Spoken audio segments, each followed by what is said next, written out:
Sure, but I got friggin' stopped by the change The in show. transition. I like to hear it, John. So go ahead. Yeah, it's very simple. He's convoluting two different things, right? The first aspect about the knowledge of the witch path information and collapsing the wave function, that has a lot of philosophical ramifications, right? Okay. That well, it does. It speaks to the nature of our reality. Now, when you start talking about semiconductors and transistors and things, and you start talking about quantum tunneling, well, that's a proxy on the interference pattern. They just use the proxy of the interference pattern. When they say quantum tunneling, well, friggin' electrons aren't burrowing themselves through gates. They're just not doing that, right? It just so happens it's set up that the interference pattern goes beyond the gate. So, without getting into really technical details about it, that doesn't mean all that much, right? Because we're into the nature of our reality. But if you're talking about quantum mechanics, you think, well, quantum mechanics isn't real. Well, the entire periodic table is based on it. Right? So what are you going to do? What, does chemistry not exist? Right? Motherboard. I don't know. Yeah, the motherboard. I don't know. There'd be a lot of people out of some jobs, right, in the chemistry plants, especially where I come from. I've pasted something about a motherboard in Masterby. Oh, John, I would like you to unpack that. What do you mean by the periodic table? So how does the quantum, this understanding, create the molecular weight of different particles, if you understand what I'm driving at? Is that kind of what based you're saying? Nah, you're going to need the valence electrons and the conductive bands. So the valence bands and conduction bands and what they call band gaps, right? That's it. They use that in semiconductor industry with doping chips because different elements have different shells, valence and conductive band shells, right? That's how they use that knowledge to build the technology that we have today. In short. I'm actually talking about the periodic table, though. That's what I'm talking about. You're bridging the gap from an understanding to the periodic table, and I was just wondering how that gap is bridged. Yeah, the periodic table. I was just talking about that. That's how the gap is bridged with the periodic table. Yes, they're associated with their valence electron shells. If you go through the periodic table without quantum mechanics knowledge, we wouldn't have the current periodic table as we know it. Simple.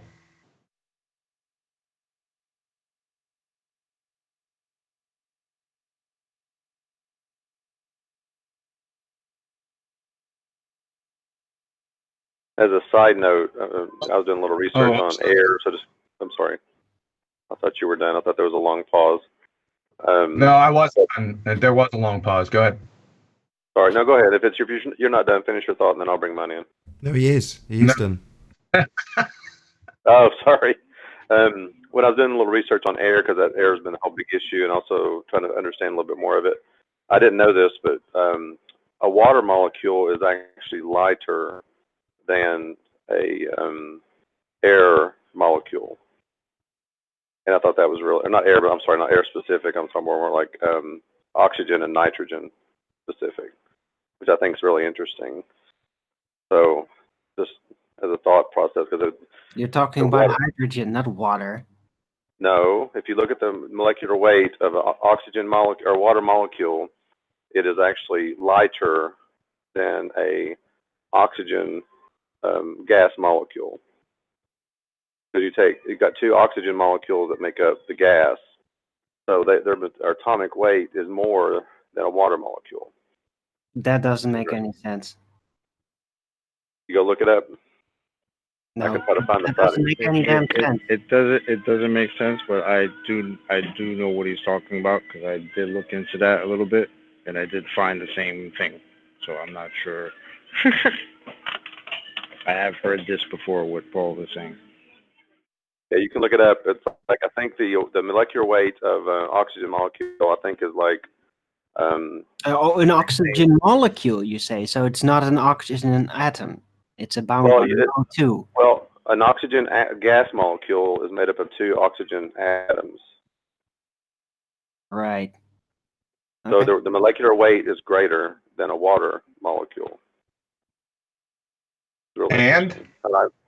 I just saying it's just interesting. It just seemed like because of the dynamic system we live in, it would if it's a weight-based kind of environment, then technically as the water would turn into a gas, it should rise to the top because it's lighter than the air. No, but water is much more compact. It fits. not single water molecule. Once you bust the hydrogen bonds and it becomes a gas, think about it now. Right. You talking to me or you talking to Erwin? I'm talking to both. Well, that's what I'm saying. Once you break the hydrogen bonds and it becomes a gas, it's lighter than the nitrogen and oxygen that it's in. It's lighter. So that makes sense, right? Right. Well, I'm saying if it's so if it's my thinking is that if it's lighter, so it's in a sense if it's lighter, then maybe less dense. It should rise up in the atmosphere. No, but you're talking about the weight, not the density. Because isn't there a correlation between density and weight? in oxygen gas form, even if there's 2 oxygen molecules, it takes up more space. If it gets the chance. Because air moves in all directions.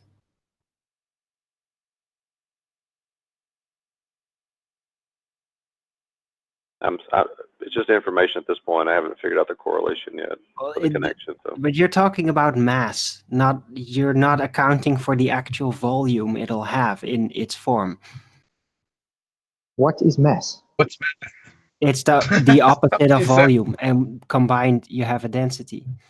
So it's the volume aspect's obviously missing in this comparison. Did somebody ask you to define mass? Did I hear that? Yes, it was me. I never said mass myself specific. I just said molecular weight. I know better. That was Owen. No, That it brought was up mass. Blackwood asked Erwin to define that. Molecular it sounds weight's like people are being tortured, man. Sorry, molecular weight's mole though, right? Yeah. Doesn't take volume into account. I'm just wondering if there's I guess my thought process is we talk about density and they bring up buoyancy. If water has a less molecular weight than the air, than the oxygen. I'm sorry, when I say air, I mean gas and oxygen, or gas and or oxygen and nitrogen. I can't even say that straight. Then how does that kind of correlate to gas pressure and all that kind of stuff, and what's at the higher levels and that kind of thing? That's where my thoughts are going, but I've not put anything together yet. That's just thinking in that direction. It's very simple. You're missing the volume aspect. Molecular weight doesn't account for volume, and that matters. It matters everything. Because volume would be something how much. Hold on. Don't they quantify it by a term called an atmosphere, and it's by a given volume, just a theoretical amount, like a square meter or something? Isn't that an atmosphere, or am I incorrect? Well, volume would be involved what sense, like how much of something is or in a container or in something. No, but you asked specifically about air, as in the mixtures that we have in our atmosphere, and I thought that was quantified in the scale of atmosphere, an atmosphere, 1 atmosphere, 2 atmospheres, etc. Maybe I'm wrong. Well, doesn't the water molecule bond with each other and the gas doesn't? Sorry, say that again. The water molecules can bond with one another, but gas doesn't. It's unbonding. Correct. Well, obviously, well, wait a minute. I mean, gases can bond, but you got to reduce the temperature to the point for that to occur. That's why you can take oxygen and turn it into a liquid. So they can bond to each other, but it's the kinetic energy, the heat, that is keeping that from occurring. Yeah, no, I understand. But I'm just saying, you look at an ocean and you see the weight of the water, it's filling the ocean. So if water is lighter, how's it staying in the ocean? Because they're bonding to each other, and so it becomes heavier than the medium around it. No, it's about the volume. Fuck's sake. Well, hey, why are you cussing and why are you raising your voice? So that's why it's lighter. Why are you cussing and why are you raising your voice? Volume versus the weight. Forget it. Atomic weight doesn't say anything. Doesn't tell you how compact it is. Not asking you that. It's asking you why you're so pissed off, Arwin. Just come on, he should know this. Yeah, well, yesterday you called me a dummy and rage quit. Well, let's just go back to this though, Erwin, just for a second. If an atom has a particular weight to it, that's what they call it, atomic weight. It doesn't have to have volume to have weight, because an individual particle can have a weight to it. Really? Why do they call it atomic weight? Because it's an aspect, one of two sides, and you can derive it. That's what it is. It isn't. You can't have weight without volume. That's technically impossible. Matter can't exist. I have to agree with without Arwin. volume. That doesn't make any sense. I have to agree with. I mean, if you have one of something, there has to be a volume of that something. Otherwise, it's nothing. Right, I agree. So a water molecule is something. It occupies a certain area of space, and it also has it has weight to it. So that, in a sense, an atom would have volume. No shit. So I don't know why you disagree with me saying that a one water molecule and a one oxygen molecule can have different weights. They can. Molecules have different weights, of course, but it's not gonna matter a lot. What's much more important is the volume weight ratio, the relative density factor. But Arwin, isn't molecules just a whole bunch of atoms? Yeah. Technically, yes. So then how can you say the molecules have different weights to atoms? Sorry, you're blurring up. I can barely hear you.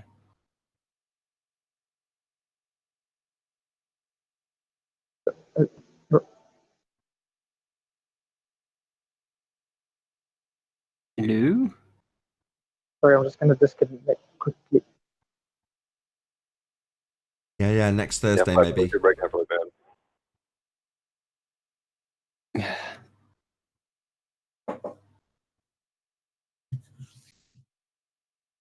Alrighty then.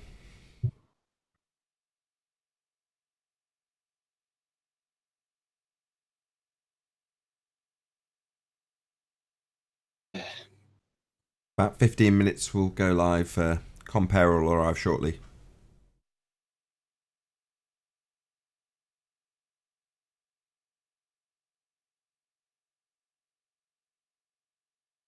So he was asking about Coriolis then. Oh, it was Chris, and I completely forgot about him. He's probably buggered off, pissed off with me for not even remembering. Sorry, Chris. I'm still here. Am I coming through now? Excellent timing, Flatsoid. Yes, you are coming through. We just literally decided to move on to Chris, who we kept hanging for quite a significant amount of time. Sorry. Go on, Chris. So someone posted a video in Master B, and I don't know who's seen it or not, but basically a guy in his car goes on the highway and he does a test where he has his top down, his convertible down, and he holds a bottle of water up and he lets go of it, and the bottle of water flies out through the back of the car. And then he does the same test where he closes the roof and he holds the bottle up and lets go of it, and it, or he like loosens his grip, I'll say, and then it stays there and it doesn't move. So Can I do a shout out? sort of maybe for the That's audience. for Burn.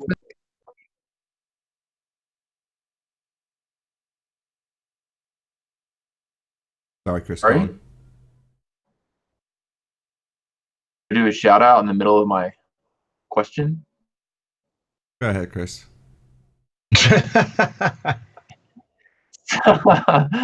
Man, I'm feeling like Kiwi today. So what's for the in sort of a tongue-in-cheek way, why in one instance does it fly out the back and why in the other does it not?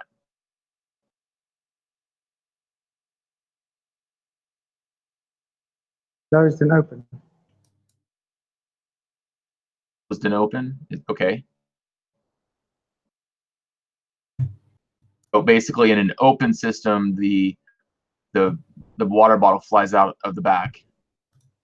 And in the closed system, the water bottle doesn't. Pretty much. Yeah. The conservation momentum is still in play. I got on that video I posted about reference frames. They kind of illustrate that. So, in the same inertial frame, which the same inertial frame that the car's in, the momentum would be conserved.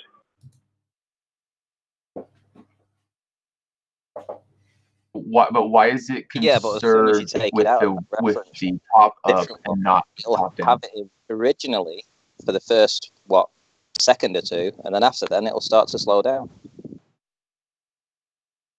Well, for one, the air is at rest outside the car, and the bottle's in motion, so you got friction involved there.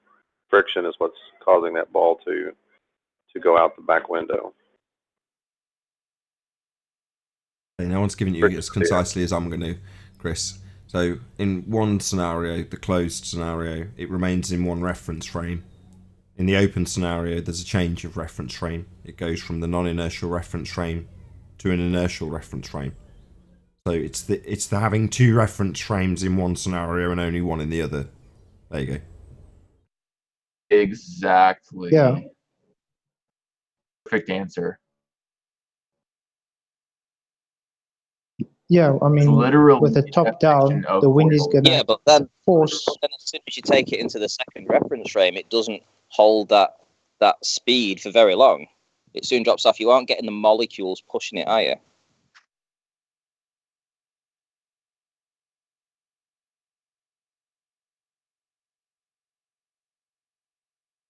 To clarify, Say that again, Ranty, for Chris.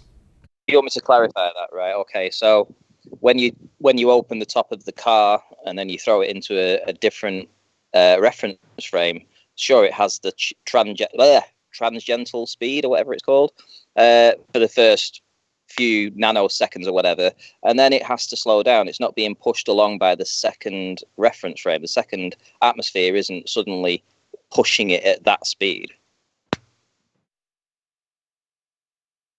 like we're told by the globalists. right? Which you're saying, therefore, the car moves forward and the bottle remains where it was in the second reference frame and falls back to the ground or whatever happens. Exactly. Yeah. The moving car being in one reference frame. The bottle's in the same reference frame. You lift it up, you let go of it with the top down. It's now in the second reference frame, and the car goes along its merry way, and the bottle falls to the ground. Well, I mean, the air is slowing the momentum of that bottle. That's why you're moving it out of its reference frame. Does that make sense? Is that the same thing you guys are saying? Can I explain it? We've all summarised it in about 3 different ways, but feel free, Flatsword. Okay. What happens is, in a closed system like the car, The bottle's still in his hand. If he lets it go, he's moving with the car. It's still in the same reference frame because it's closed. If the top's open, the wind is going to release it from the reference frame, and obviously the car is going to carry on going. Bottle stays behind.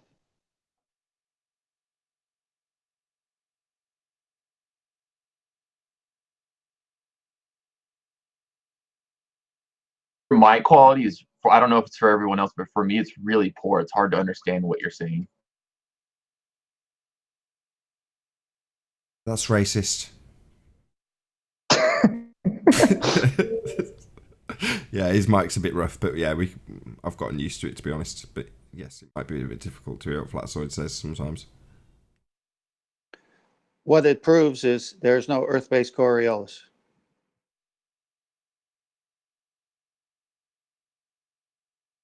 I mean, really, I think a simple way to sum it up is if you have a change in velocity, you move out of the reference frame. So, like if it's slowing up or speeding up or slowing down, you move out of the reference frame.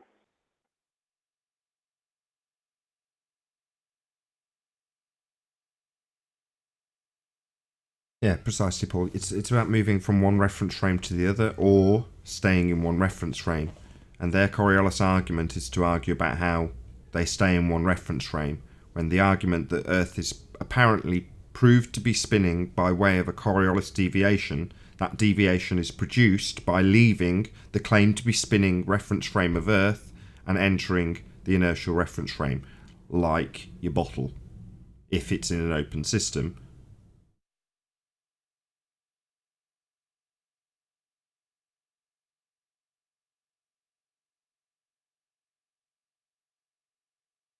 Well, it's like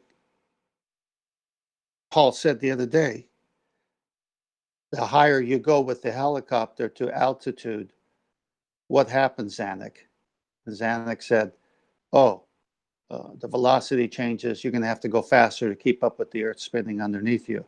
But then when you, Nathan, asked Zanuck how fast the Earth was spinning underneath, he said it's not, because it's keeping up with the tangential velocity of the one reference frame closed system. But they also doublespeak because they say we're an open system with the edge of our atmosphere meeting up with the vacuum of space. So total violation of law of non-contradiction, total doublespeak, and proving that the Earth is not spinning. And Zanuck did say in that discussion that the helicopter would have to accelerate to keep up. He actually said that. So if you have acceleration, you're moving out of the reference frame.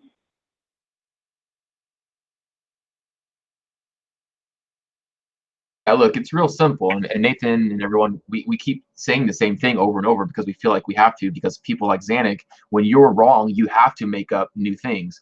So when you say it's the same reference frame, or it's not, the helicopter is hovering and it's moving along with the atmosphere, that's one reference frame. It's like being in a closed system. It's like being in the car with a ball in the car, or in a train. They keep saying, well, if you're in a train and you jump or throw a ball up, it just moves with you. Well, yeah, it's a closed system.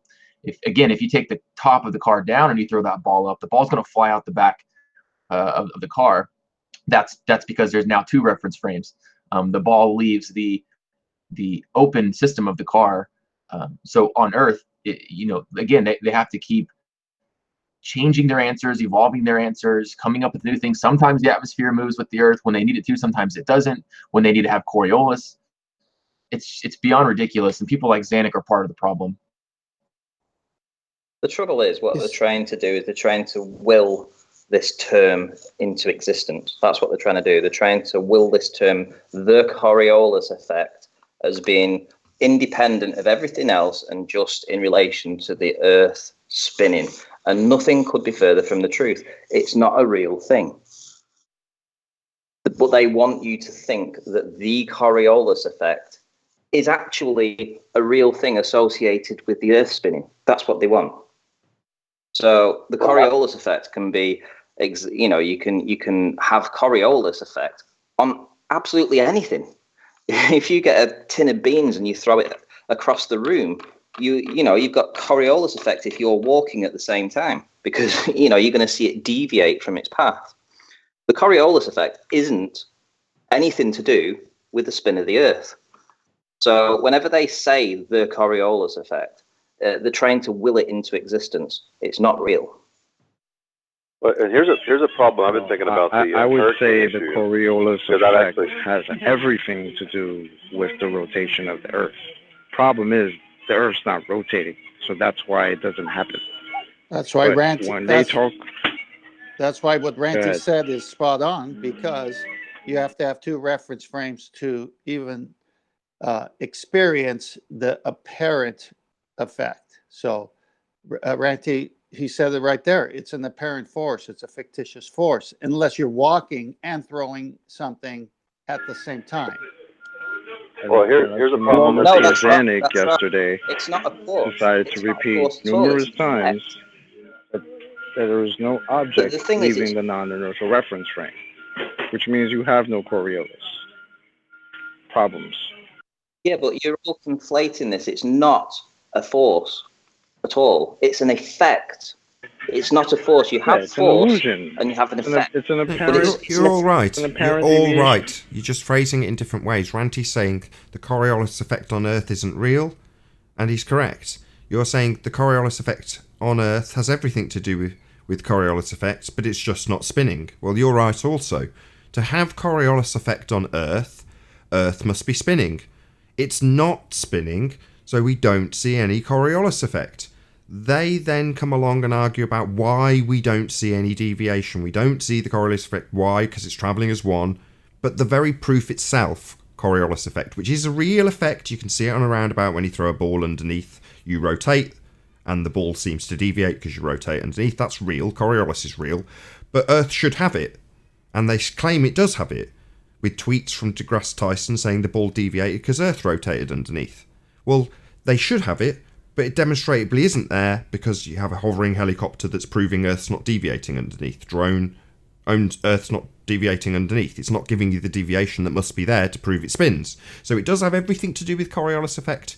It just isn't there.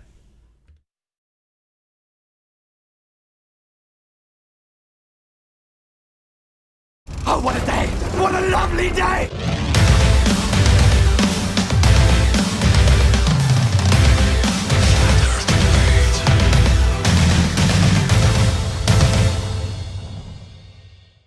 Welcome to Flat Earth Debate Live. I'm your host Nathan Oakley, and if you are new to this channel, or you've not done so already, how dare you, then be sure to subscribe and hit the bell notification icon to keep up to date with the Flat Earth Debate. If you'd like to join the community debate, then go to nathanoakley.com and check out the Flat Earth Debate forum, which you should definitely all join. If you'd like to support the channel, there is a super chat that runs alongside each of these shows while they are live. There's also PayPal, Patreon and crypto link in the info box below the video. Most importantly, if you'd like to join the discussion, simply mute the page you are currently watching, then click the link in the info box below this video to join the panel and express your views on the nature of Earth. I'll get there one day. If you do join, please don't swear. If you do, you'll be ejected. And if you are, please don't try to rejoin the stream using sock accounts. You'll be warmly welcomed back on the next stream. Please also share the show on social media. Sharing the show obviously increases the live audience, but this in turn increases the chances of a more diverse panel. I'm going to do a quick shout out to all of the people who do support me on Patreon. So a massive shout out to Adrian Quintana, Alistair Main, Billy Highvault, Burn Fat Till My Stomach Is As Flat As the Earth, Chow Young Cat, Dank, David Wayne Foster, Edwin Johnson, Felix Hung, Fireball X, Jeronism, Godrockin, Kirsten Smith, Life is Short, Matt, Michael, Page, Qatar Craig, Reinhardt, Renee, Sam Hine, Skeptic936, Texas Mike, theflatearthchannel.com, Tina Baker, Tom Hurkins. Massive thank you to all of you who supported me on Patreon. Now we are joined by a whole bunch of people on both Discord and on G+, so a very warm welcome to you one and all. Good afternoon. Good afternoon. Good afternoon, Nathan. Hello. Good morning. Can I finish my thought, or are you going to start over? I was going to run through a bit of housekeeping, but I know you're in the middle of something quite in-depth, so we'll dispose of housekeeping. Well, that's okay. I mean, if you want to do the housekeeping when it gets to that relevant point, I could bring it up. So if you want to just go ahead and do it. No big deal. That's all good. I mean, for the people watching this on the Sunday show, right, on Nathan Oakley 1980, I know we've got a live audience now on Nathan Oakley, but it's like they've not had any housekeeping because this is a brand new show. But for us, we've done a couple of pre-shows, a couple of after shows. I've cocked up the outro to the last one so they didn't get any after show. But nevertheless, I left it on a cliffhanger, right? Arwin asking a poignant question that needs an answer, and then I ended the recording. So there's no after show. It doesn't get answered.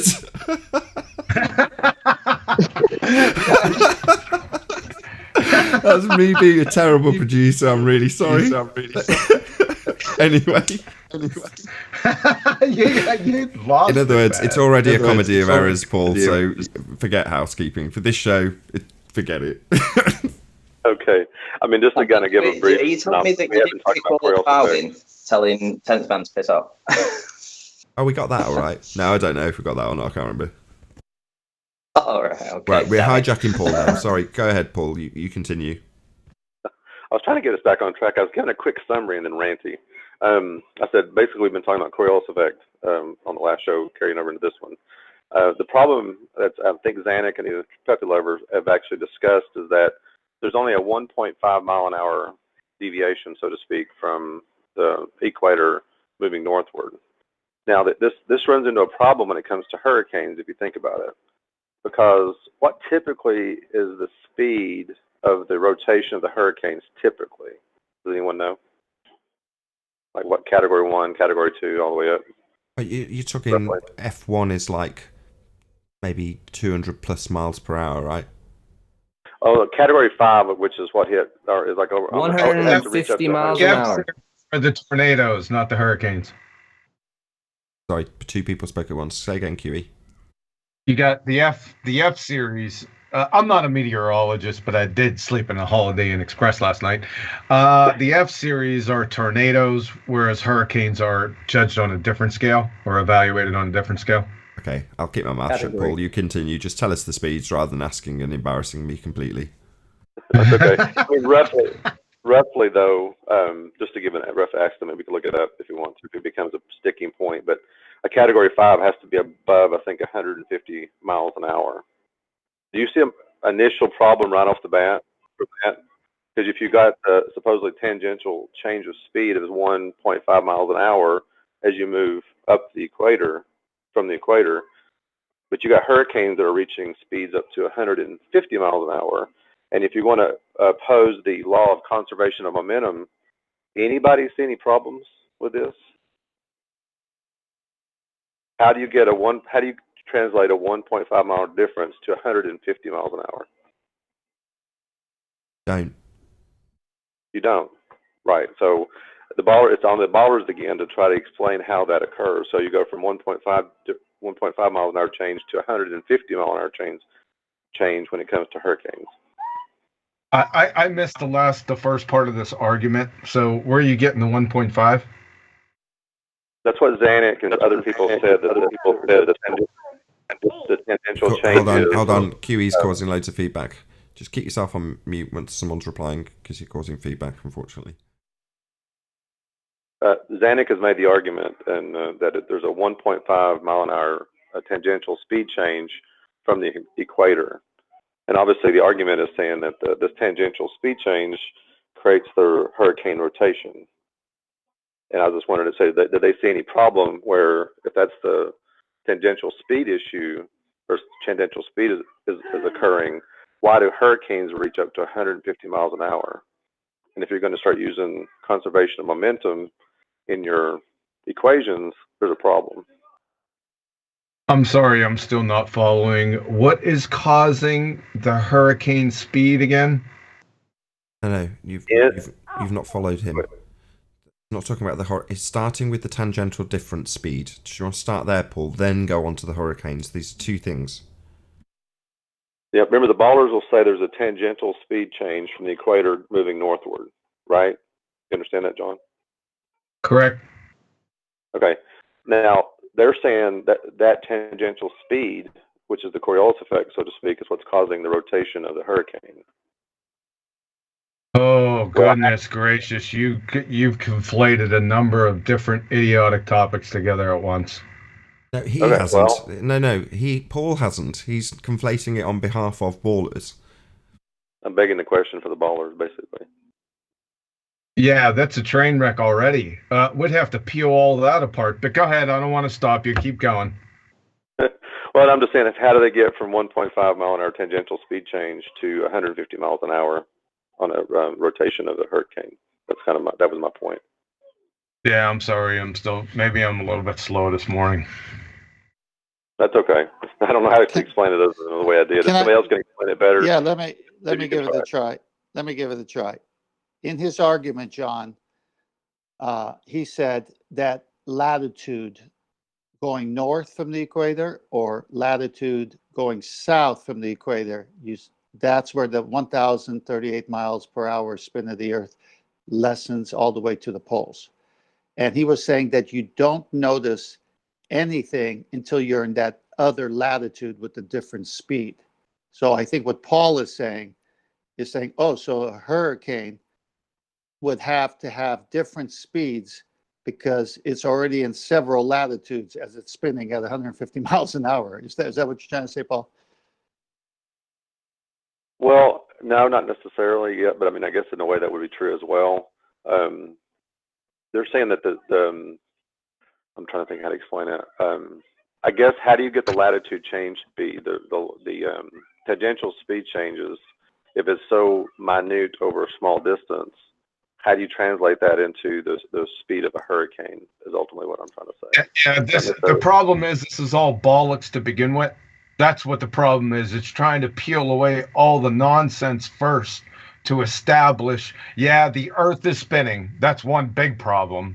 And then the different tangential speeds of the Earth, not the atmosphere, the Earth, right? Yeah, it sounds like you're back to the latitude argument, which is bullshit because that just regulates the speed. What is the cause? I won't even talk about latitude bullshit. Like, what is causing that? How do you even change the latitudes if you don't leave the first non-inertial reference frame? How do we even do that? Well, and I'm trying to bridge the gap between the cause of the speed of the hurricane and their so-called Coriolis. Oh no, they've trapped you. No, that's where they've got you. So no. But the hurricane is a real thing. You don't need to. That's really low. I know you know, but you know. They've got you off in the weeds talking about tangential differences in hurricanes when it's just been beautifully summarized by Chocolate. You start off with what's the first thing that's got to happen in this scenario? Well, the Earth's got to be spinning. Now, in their claim, with these effects, their claim is simple. Coriolis deviation. That's it. So what do you need to have that? Earth rotating underneath, things leaving the non-inertial spinning reference frame. That's it. I immediately thought coming in on the conversation late. I'm sorry about that. I hate doing that. I hate when people do that and interrupt the conversation. So, yeah, my hypocrisy knows no bounds. I thought that Paul was trying to say since the hurricane was so massive or expansive that different tangential speeds that it should be having if the Earth or if the atmosphere is spinning with the Earth, it would tear apart the hurricane, right? Well, that's another good point. So that's not the one I'm making, but that's another good point. Well, thank you. I'm neck deep in bollocks. It's hard to navigate through, right? When you're talking the three constituent parts are pure bollocks, right? I was just thinking. I mean, again, that's what we shouldn't do anyway. Is argue from even their own paradigm and how it doesn't make sense even in their own paradigm. I guess we shouldn't do that. Well, that's and how the was point the conservation of momentum? I'm sorry. Go ahead. Well, you've said many times before, QE, don't argue within the fallacy. Identify the fallacy and get down to the brass tacks of what has to be the cause. I won't I'm even trying to figure argue out if where they the don't conservation understand the argument from jump. Yesterday, numerous times, Anik said the ball being thrown on the merry-go-round does not leave the non-inertial reference frame. Well, then you have no Coriolis after that. So I don't even think he understands his very argument at this point. Are you there, Chocolate? Chocolate spot on. Every time I talk, man, every time I say something, I hear something in my headphones. I can't get a word in edgewise. Sorry. I'll just say alert, alert, alert every time. How about that? All right. Can I ask one question? I just got one question. I'll go on mute. Where does the conservation of momentum come into this story? Thanks. Doesn't. It's a red herring that they use to distract away from the causes they should have if Earth is spinning. Those claimed causes being Earth spinning underneath an inertial reference frame, or to rephrase it correctly, the Coriolis deviation you should see upon having a projectile leave the spinning reference frame. So their claim is Coriolis effect, the retention of angular momentum, or Earth and atmosphere travelling as one entity, is simply a red herring distraction away from the claimed effect that should happen if Earth spun, because it doesn't happen and we don't observe it. So they try then to explain away how it does happen, but with the scenario of Earth still spinning and the angular momentum being retained from the projectile. Or as Zanuck put it, and Chocolate summarised it moments earlier, he explains it, the ball doesn't leave the non-inertial spinning reference frame. But when he explains that, he's not detailing Coriolis effect anymore. He's trying to explain angular momentum being retained, which isn't the claim that proves the spinning ball. The problem, and the reason they use this red herring, is because their claim is bunk. We do not observe this deviation. It's only ever claimed to take place in things with a very short hang time, when in reality, if it happened at all, the things with a long hang time, helicopters, drones and aeroplanes, hang gliders, whatever, things that stay up in the inertial reference frame for longer, would show this effect to a greater extent. And they don't show it at all. So the only examples are ever given with footballs in the air for a couple of seconds, bullets in the air for a couple of seconds, and that's it. And then when you are asked to justify why it doesn't do the same exact thing under an aeroplane, you get into an argument where they try and justify the retention of angular momentum, rather than the claimed Coriolis effect they're trying to say proves their spinning. The deviation, that is. In the Coriolis effect, the thing that leaves the rotating platform deviates. The Earth that's spinning, that model claims to have a proof of its spinning by the very deviation of things leaving the platform. So you leave Earth that's supposed to be spinning, you see things deviate. Your helicopter or drone, you push up on the up stick, and what should happen if Earth's being proven to spin with Coriolis is it seems to drift away from you. You're only pushing up, but it's going away from you as well as up. Seeming to, it's only going up in reality. Well, that deviation doesn't ever happen. You can push up on your drone stick and it just goes up, but for the wind. So you haven't got any deviation proving Earth's spinning, ergo Earth's not spinning. But all they will ever do is try and justify why it's not deviating, rather than utilising the deviation we don't see to prove it is spinning. What a cluster screw, right? And then throw conservation of momentum in. I just want them to pin down when they say conservation of momentum. Guys, if you hear somebody say that, pin down what they're exactly talking about, because they just bring it up. It's a phrase. It's like vector. You know, they think they're scientists or intellectuals if they say vector. It's the same thing with the conservation of momentum. Have them drill down. Make them do this when they say conservation of momentum. What specifically are they talking about? What momentum of what object is being conserved and where? Thanks. What's your vector, Victor? Go on, T. Yeah, so the Coriolis effect, right? Okay, so earthbound Coriolis effect is supposed to be visualized, yes? Supposed to be a visualized effect. Yeah, we're supposed to see it. So tell me. Yes. So tell me, how can the things that they quote as being affected by earthbound Coriolis effect that travel at supersonic speeds, i.e. a bullet, right? How can you visualize a bullet and its apparent drift? How can you see it as the observer? You don't, but that's why they utilise bullets and balls that only have a short hang time.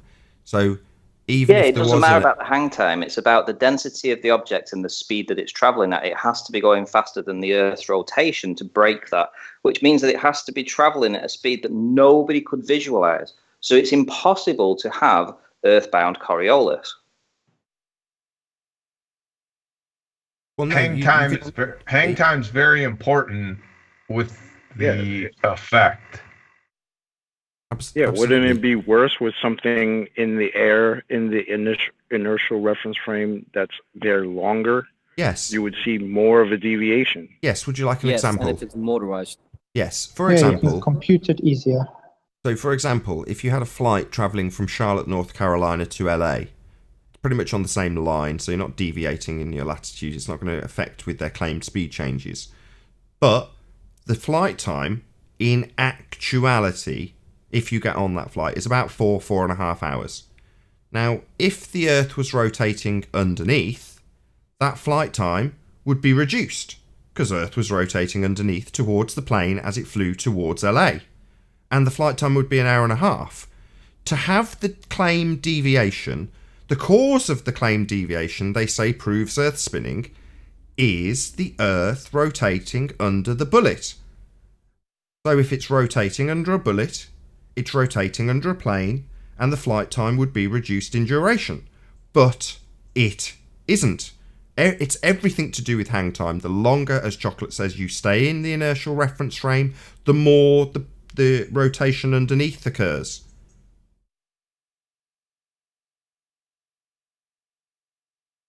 I was reading again over Kosho's citation, and I pulled out a different part of it, the definition part. I posted it in Master B. I don't know if you want to pull it up, and we can iron the line a couple of things in it. Somebody wants to pull it up.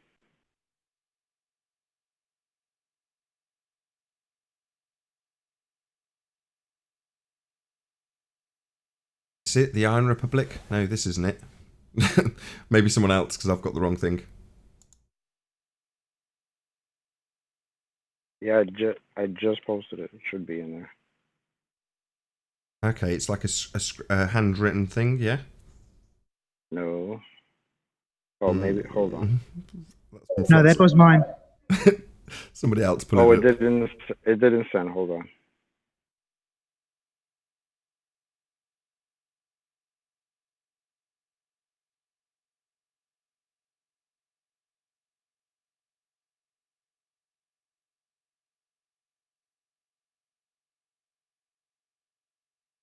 Okay.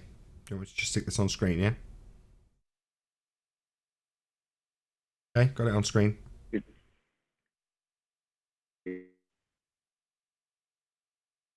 Right. So, yeah, I just wanted to point out a couple things. Like, this is the problem that we're having, that they're not understanding. Right. So I'll read it out. Coriolis effect definition. Coriolis effect is an apparent effect, an illusion produced by a rotating frame of reference. This type of effect is also known as a fictitious force or an inertial force. The Coriolis effect occurs when an object moving along a straight path is viewed from the non-fixed frame of reference. Typically, this moving frame of reference is the Earth, which rotates at a fixed speed. When you view an object in the air, this is for Zanuck, following a straight path, the object will appear to lose its course because of the rotation of the Earth. So, numerous times it is stated that this effect is due to the rotating frame of reference, the rotating Earth. Has nothing to do with the change of latitudes, has nothing to do with that. So if you have no rotation of the Earth, you have no Coriolis effect. Well, no, they're trying to will the Coriolis effect into existence. This is what I'm trying to say. When you Googled what is the Coriolis effect, they told you the Coriolis effect was to do with the Earth spinning, and it's nothing of the sort whatsoever. It's about a change in how you view something from a different reference frame as you're moving. It has nothing to do with Earth spin. It's like when they hijack the term extraterrestrials, right? They hijack the term extraterrestrials to make you think of aliens and space things, right? That's what they do. They change the meaning of stuff. So the Coriolis effect is nothing to do with Earth spin. Nothing whatsoever. It's how you view something in a different reference frame. Correct. Nothing to do with Earth spin because Earth doesn't spin. And we know it doesn't because it doesn't create Coriolis deviation. If it did spin, we would have the Coriolis deviation. You'd have your shortened flight time because you'd be travelling towards a continent as it came to you, rotating underneath. That's what gives you the deviation, you rotating underneath. So the Earth's supposed to be rotating underneath bullets and balls and aeroplanes and drones and helicopters. But demonstrably it isn't. Those things that remain in the inertial reference frame for the longest period and would demonstrate the most deviation don't.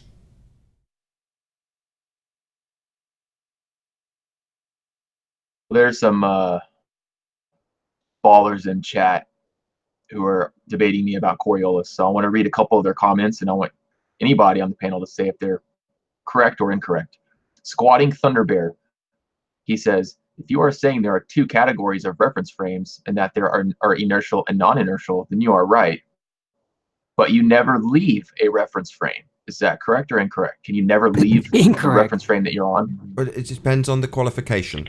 In order to see the deviation, you, the observer, remain on the non-inertial spinning reference frame.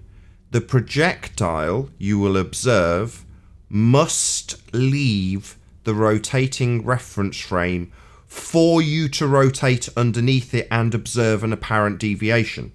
So the projectile must leave the spinning non-inertial reference frame. You as the observer of the apparent deviation, apparent because you're going to rotate and it's going to carry on in a straight line, you rotate underneath because the projectile has left the frame that you're spinning on. You remain on the frame that's spinning, the non-inertial reference frame, and the projectile leaves the non-inertial spinning reference frame, entering the inertial reference frame, and you observe the deviation because you rotate underneath.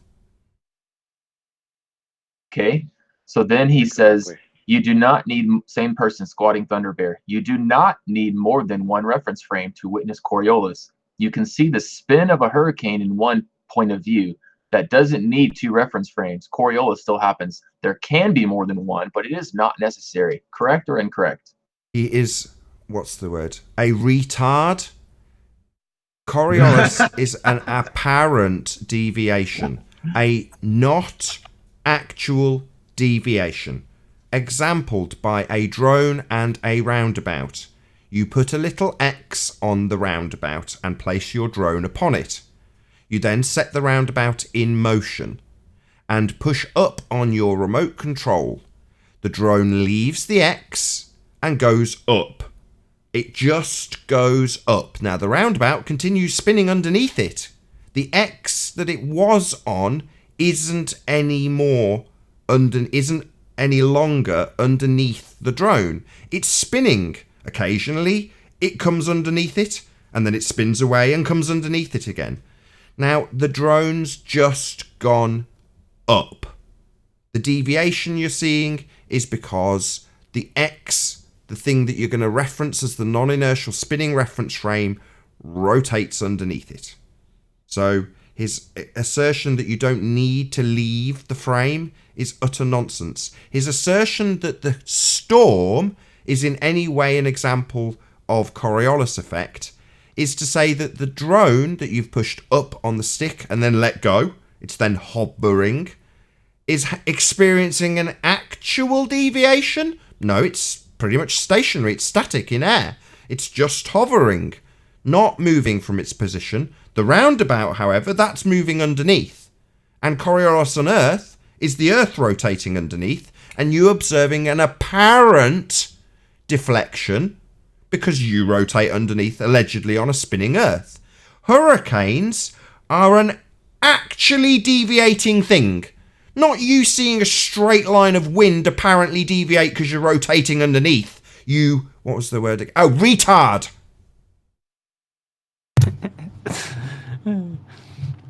That's why they give their comments from the chat.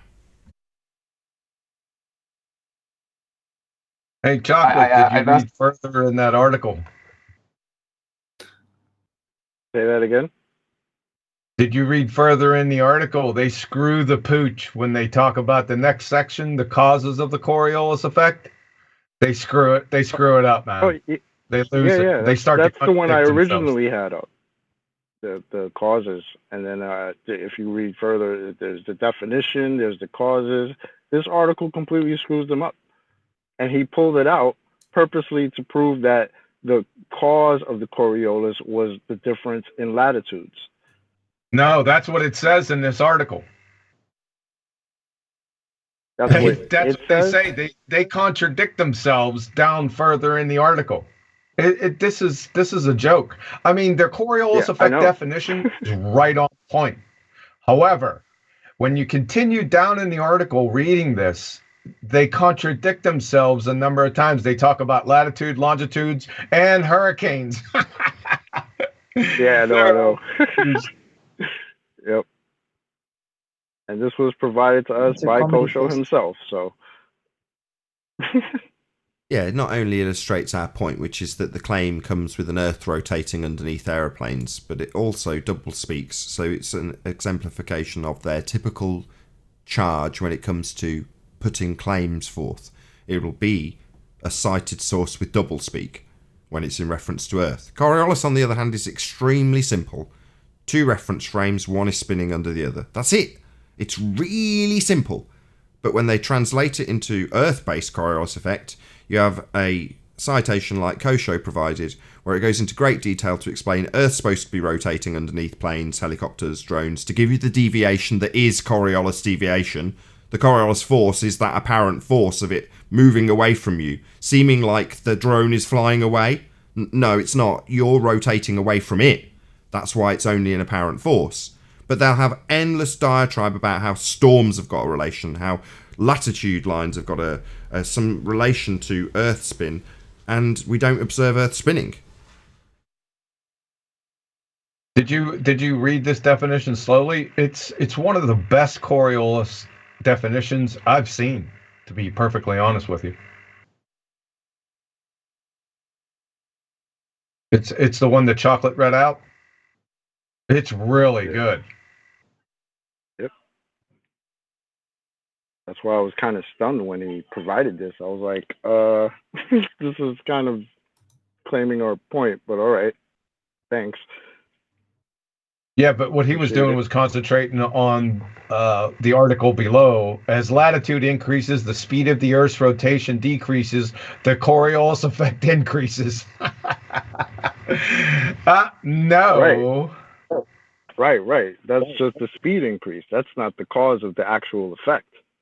That's just the second hand. That's just, if the speed is more or less, that's fine. But what caused that in the first place is the point. Yes, correct, Chocolate. To have the effect in the first instance, and this was always QE's argument, it's about the causes of the Coriolis effect. Our argument isn't about what Coriolis effect is or how it's claimed to be in effect. What is the claimed cause to give you that effect? Let's not argue about the effect because we're not seeing the effect. And they argue about the non-seeing of the effect they're claiming is there. So we want to focus on what would happen if they had the cause. The cause is the thing they're trying to prove.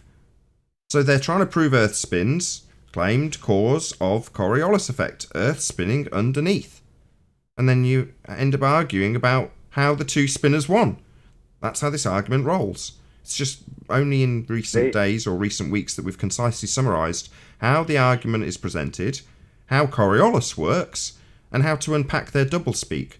most of their doublespeak being about how they don't have Coriolis effect, the very thing that they need to prove it's spinning. They need the deviation. They need a hovering helicopter to deviate away from you, or a continent to come to it as it hovers.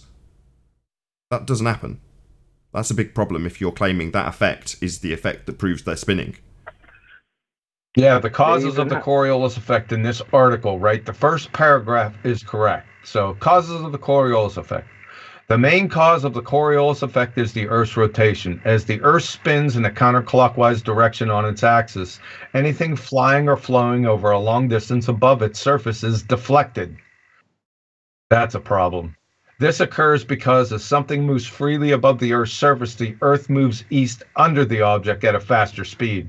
This is a little ambiguous. I would say this is just above. They said it's an apparent deflection, and then they talk about it is deflected. So they're contradicting themselves right there, and they're also contradicting themselves with hurricanes, because, like you said, hurricanes are actual spin directions, whereas the Coriolis effect is an apparent deflection. So there's some contradictions here. I can see why Kosho posted this reference.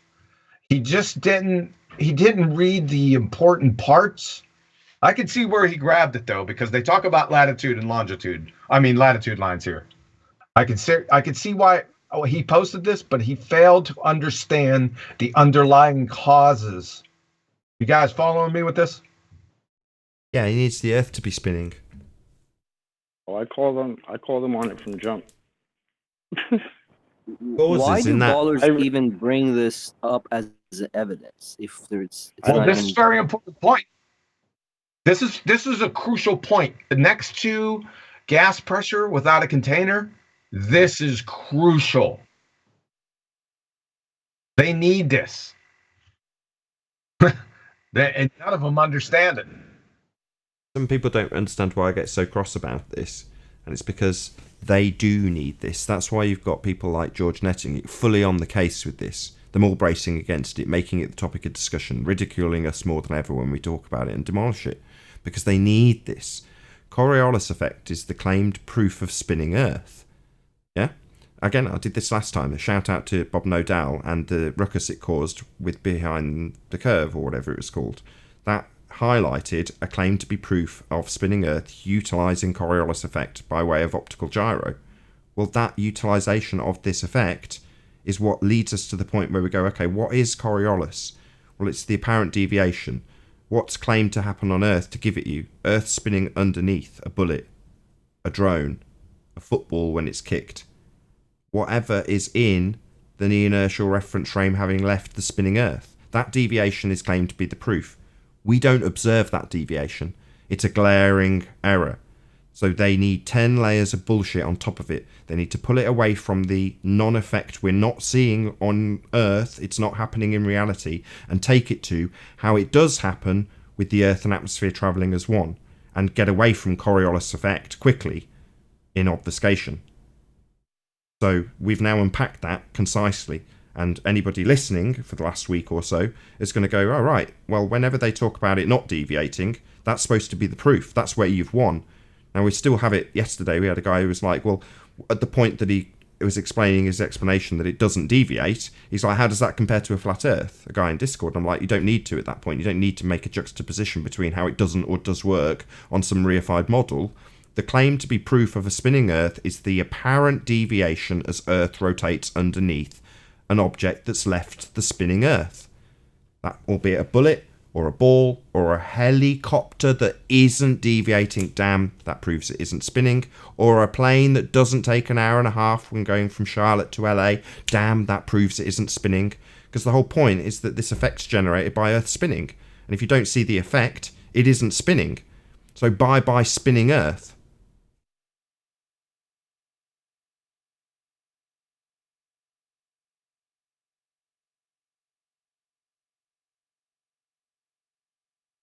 Turn out the lights, party's over.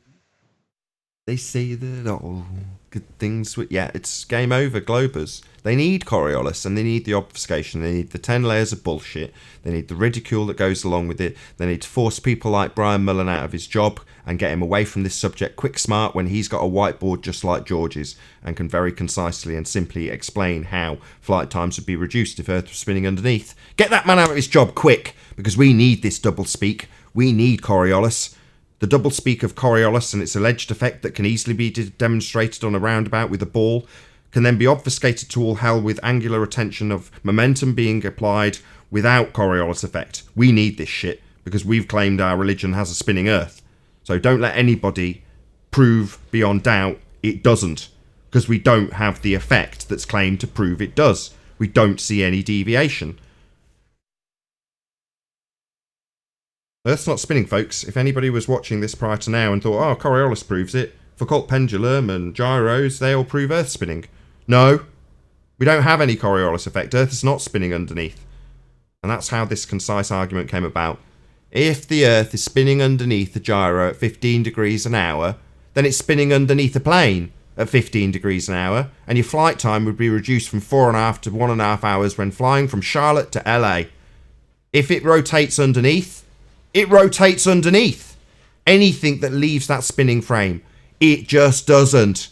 Earth's not spinning. Earth's stationary. It's blatantly obvious to anybody with a set of ears. We're not moving, folks. You'd know if we were. It's obvious to people with a set of eyes and their senses. It's like that story with the emperor with no clothes. The parade, everyone's clapping, and the little kid who's not afraid of anyone's opinion says, hey, the emperor has no clothes. Oh, gas, right? If the Earth doesn't spin, flat Earth wins. Yeah, it's absolutely essential to the heliocentric model.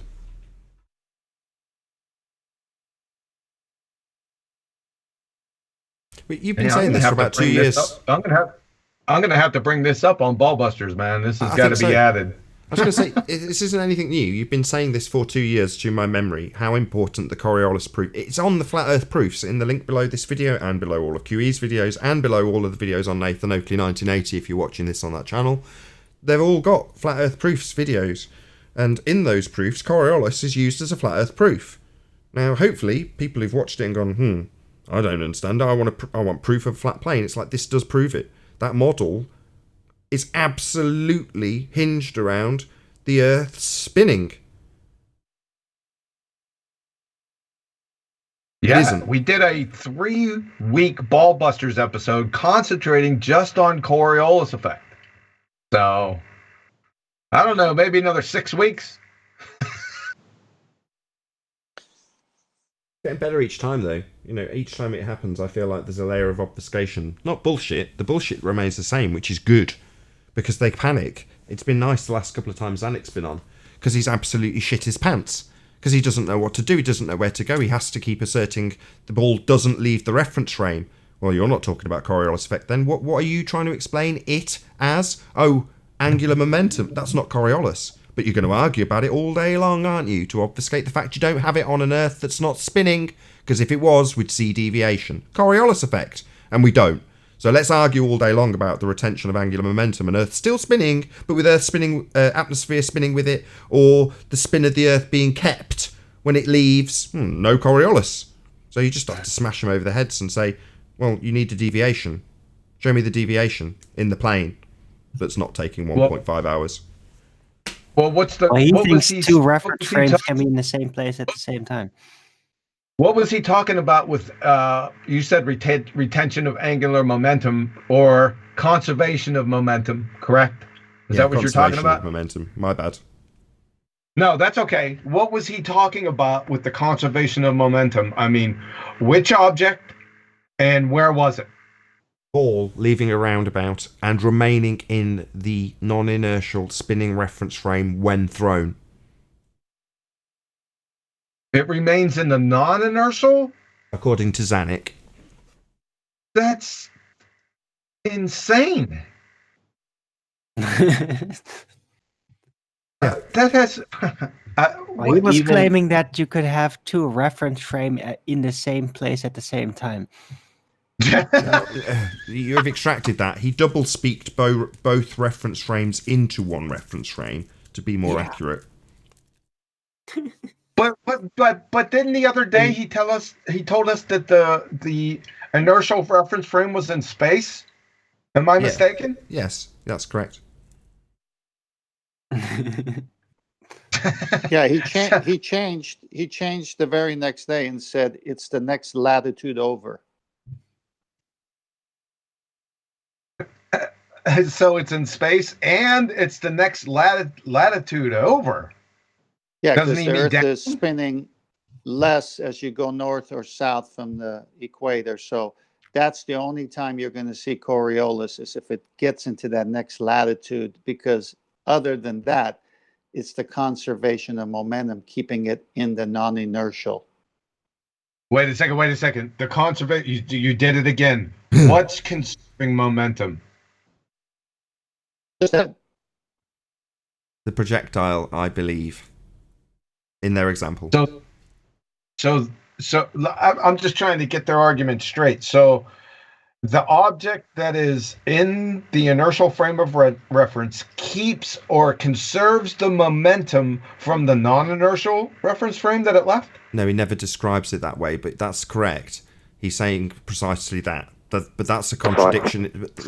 What you've just said is a very concise contradiction in terms. But that isn't what they say. But yes, that is what they say, if you know what I mean. Yeah, I got you. They just don't come out and say it the way I said it, right? Correct. They beat around the bush and get you confused. Yeah, that's why I said pinpoint them that when as soon as you hear conservation of momentum, stop them in their tracks and drill down on that topic, and they'll have to compromise themselves after they rumpus it. Keep on asking it. Don't let it go. Thanks. Come on. If you want a concise idea about what these globetards want to talk about Coriolis, well, just watch the presentations that George has put together in the Rumpus on my channel. You'll see specifically they've had approximately between them about 8 hours of Coriolis talk. So you get everything you need to know about how the globe feels, about how the Coriolis, earthbound Coriolis works with the Earth. You need to check it out, and they will tell you. 8 hours. I bet every single person on this panel could summarize Coriolis effect probably in about 2 sentences or 3 sentences max.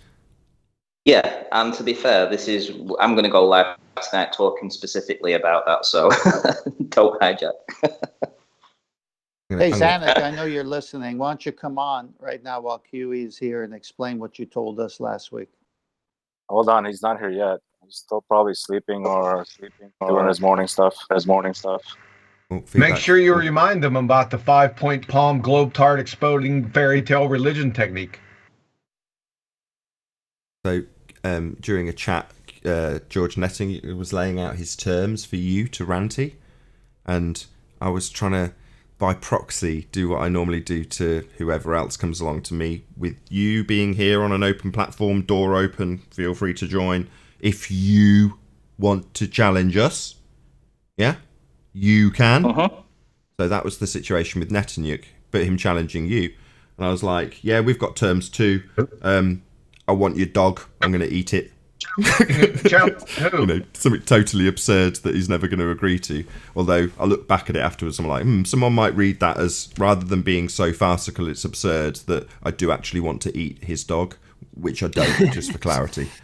But nonetheless, I just put down some absolutely absurd terms to say, you're all right. So for us to be in a position that you can challenge us, you want your terms met. Oh, right, Reg Rhetoric. I mean, George Netting. I mean, Fallacy Guy. Yeah, they're all the bloody same. You want to challenge us, do you? There's a door. Come in and challenge us. Oh, what's that? You say you want your terms for you to challenge us. Couldn't give a shit. Don't care. Not interested. You can challenge us if you want to. The door is open. Okay, hold on. Who did he challenge? You. He's like, I want him to come to blah, blah, blah. I think it was some scummy, dirty platform like Ranty Flat Earth or something. Anyway, that's not the point. So, wait a second. George challenged me officially? Yes. In fact, he's put a summons out for you to appear in my court, so that he can grill you, and you have to sit there in the dock and take questions from him, and I have to answer him. Really? He did. Mm-hmm. Hey, Nathan, 1 second. Did you get any feedback from me and Ranty? No, not from you in Skype. Just whenever somebody talks in Hangouts for some reason, I don't know. But Skype's certainly perfect now. So now it's Hangouts and not Skype. Jeez, oh man. But it's only periodically. So you know, like now, between you and I, there's a bit of feedback. All right, back to the issue. George, Mr. Closed Thermos is an open system wants to grill somebody? What, an incoherent third grader? I mean, that's just the tip of the iceberg. Tiger Woods, when he's on the 18th at the Masters, and Elmer Fudd, he's out there in the gallery, and he's heckling Tiger. Tiger never even looks over, right? I mean, what do you want me to do? I've already summarized it. If he wants to challenge you, he can. Right? Sure. I don't know why on the Coriolis effect he's already been toe tagged on this. I already sent you the toe tag, Ranty. Did you watch it? You were on it. I did. I watched it. Hey, I'd like you to peel out your comments to George and quote them here for us, please. Go ahead, do that right now. I'm at work, mate. That's a bit unreasonable. I ain't got access to PC. He's not going to get the transcription in a pinch, is he now? Say again? He's not going to get the transcription at a pinch and verbatim quote himself from 3 months ago. I know one that he said, Ranty said, oh, here we go. You're retarded. Yes, demonstrably. Not actionable. Because George has threatened me, by the way, in one of those chats. Watch your words, Nathan. I'll be very careful with my words, George. Netanyahu is demonstrably senile by the words he uses.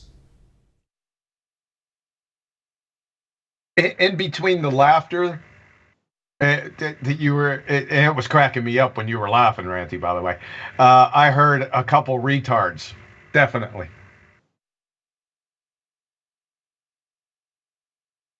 He's gone quiet. Maybe you should run that.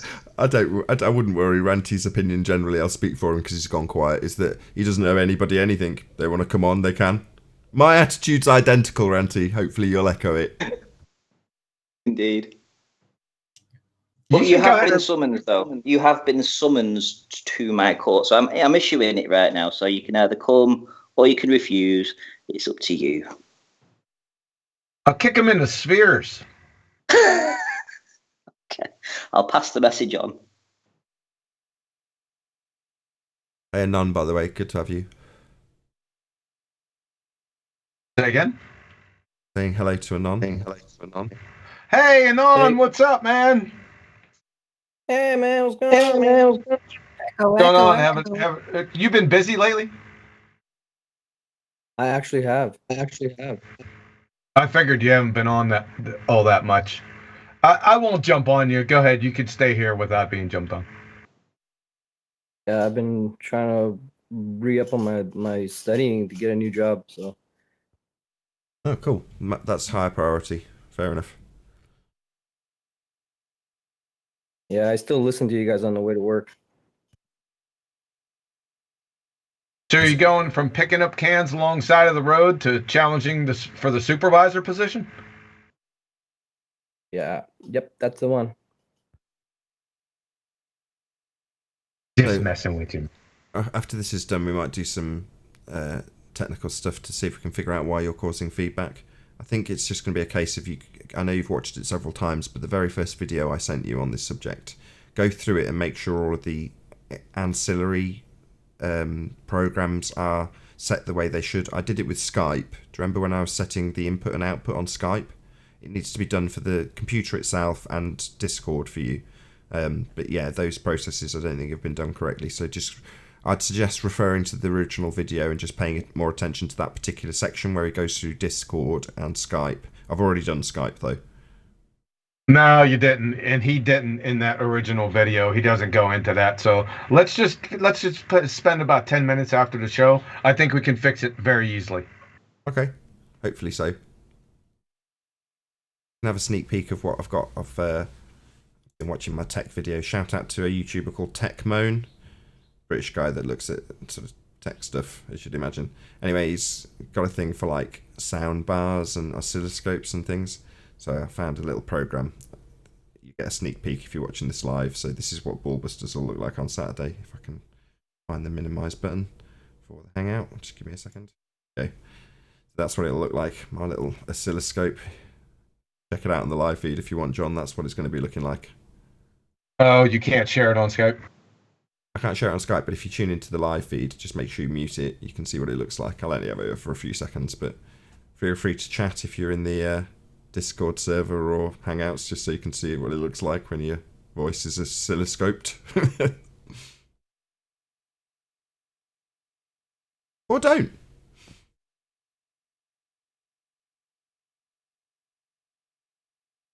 I love it. A request for somebody to produce something audio so it's visually interesting. And what do I get? A flat green line. Wonderful.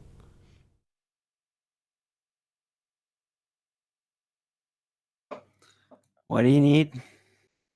A conversation. I think I've done enough. It's wonderful. You can always rely on my Hangout. Did you get another speaker advertisement last time? To get a what, Arwen? Advertisement for that speaker company you worked for, right?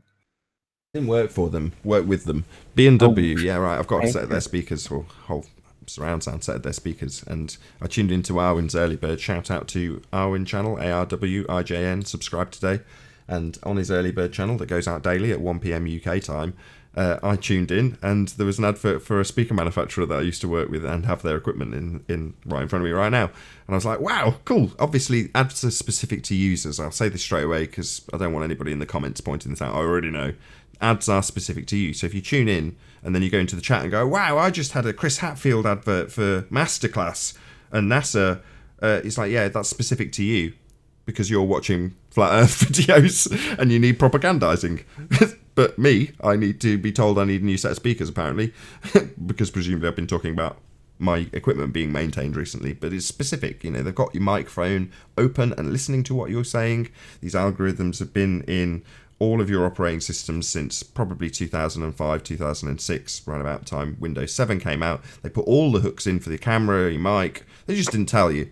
You know, the Ferrari we've had recently with people moaning about it because it's overtly stated in Windows 10 doesn't mean it wasn't there before. You've just been told about it with a little tick box that you can disable, in air quotes. Anyway. Yep. They're listening. Yeah, they're listening and then they're advertising to you. In my case, speakers. But it's everywhere. Like, I really noticed that, well, with me, there must be mics everywhere because there's a lot of attention being paid to what I'm doing with, or like even what I'm listening to. And then at the next opportunity, some kind of ad pops up which can be anywhere on YouTube or anything. It'll just reflect back right away on the thing I just was confronted with. So it's almost annoying. Like, yeah, I know, I guess you heard. Like this sister that just refuses to stay out of your business. You know, it's kind of like that. Just before Ranty Story tops you, just go and watch Minority Report again with your newfound flat Earth knowledge, and Minority Report will take a whole different meaning, just like 9A4. Go on now. Go on, Ranty. Tell more. Yeah, I can beat that. So I got my new phone around about 2 months ago, right? So I've had this new phone for 2 months. I just had a message on Facebook to go and price a job up, right? So I put, I'd responded that I would turn up at a certain time. So I checked it on Google Earth before I set off where the address was. I set off. I got lost. So I opened up in my phone the app, to find directions, route planner or whatever it's called. Right. So I put it in and it says, where do you want to go? So I put the first letter of this cul-de-sac, right? A random cul-de-sac beginning with C. And then the rest of it came up as the first thing to find. And it turned out I was over 2 miles away from this place. And there was probably around about, 10 or 15 other C streets between me and it. There's no way that's a coincidence. There is no way, because it was, the message was a private message on Facebook to me in my business chat. And obviously the first suggestion was this street, and I couldn't believe it. I immediately knew that wasn't random. It was a random, there's only like 12 houses in this cul-de-sac, right? It's the most random street you could ever think of. And yet it was the first choice. I think the mistake you made there was a programming magical word called private.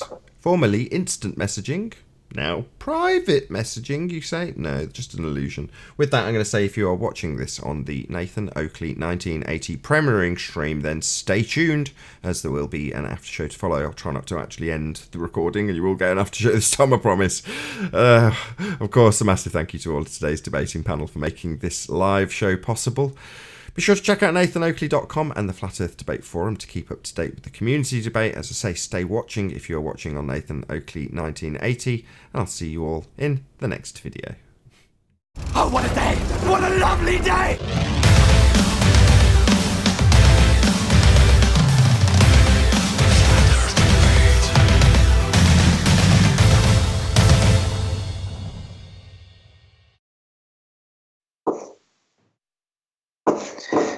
Is there another after show, or is this it?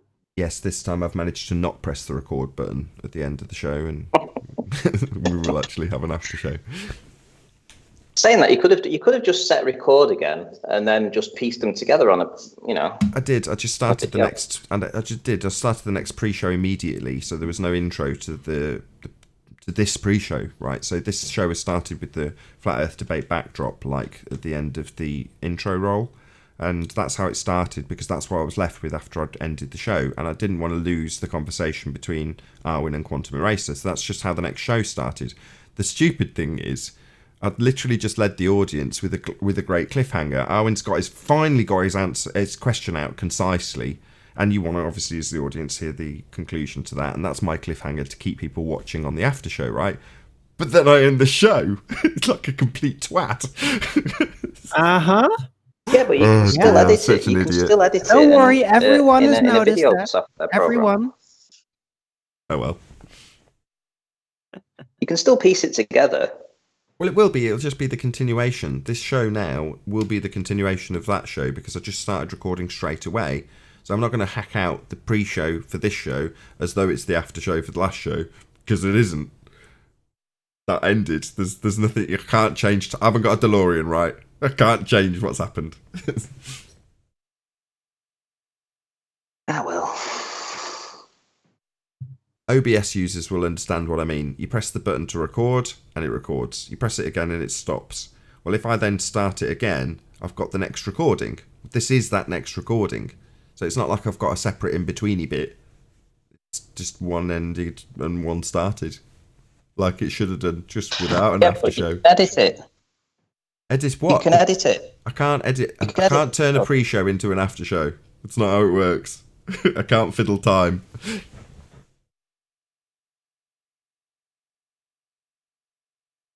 Yeah, in order to do that, he would have to have a creative sub-platform in which he could potentially move things around. That's just way too technical. You need a team in order to maintain that kind of level of operating. Well, it's just I'm just being a shit producer, is what you're trying to say kindly. No, you're a one-man guy, basically. It's amazing what you've accomplished so far. Yeah, yeah. Yeah. You ever seen The Rock? I'm struggling to get even close to you just ever the seen The Rock? level. Movie The Rock? Sean Connery? Ever seen the movie called The Rock? One of my favorite movies of all time.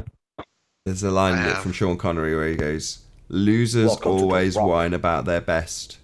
Winners go home and fuck the prom queen." Right. Yeah. I'm doing my best at my one-man band. Right. That's a really what good movie. did they do after that? think they poison everyone with sarin gas or something like that. VX. Right. Do they have prom queen? Do they have prom in the UK? Do we have movies? Yeah, we have television as well. It's amazing here in the UK. Prom. Prom? Oh no, we don't. But we know what a prom queen is. I see what you mean. Yeah, we don't. I thought you said. Yeah, we do have proms now. Yeah, they started a few years ago.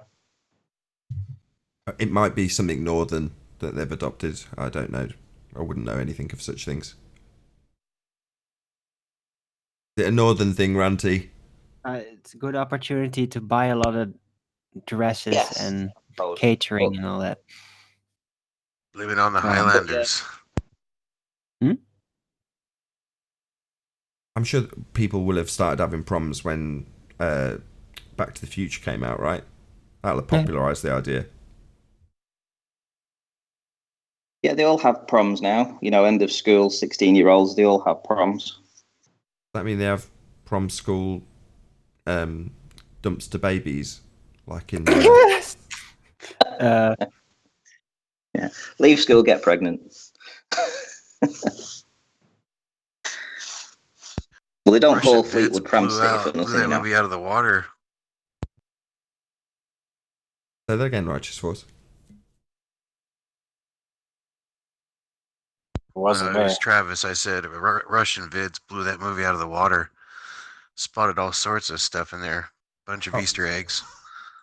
Back to the Future. Back to the Future. Yeah, I like Russian vids dissection of that movie. It's very good. Well, that whole movie is probably one of the most occultized movies ever made. So much stuff involving Yeah, some tracks that. it's hard to follow him on, but I agree with a lot of the stuff he says. Sure. For instance,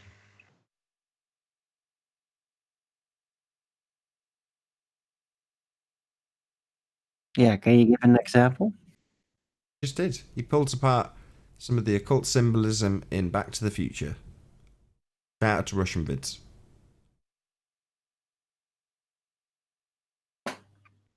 specifically, I have to go and watch. I can't remember. 9/11.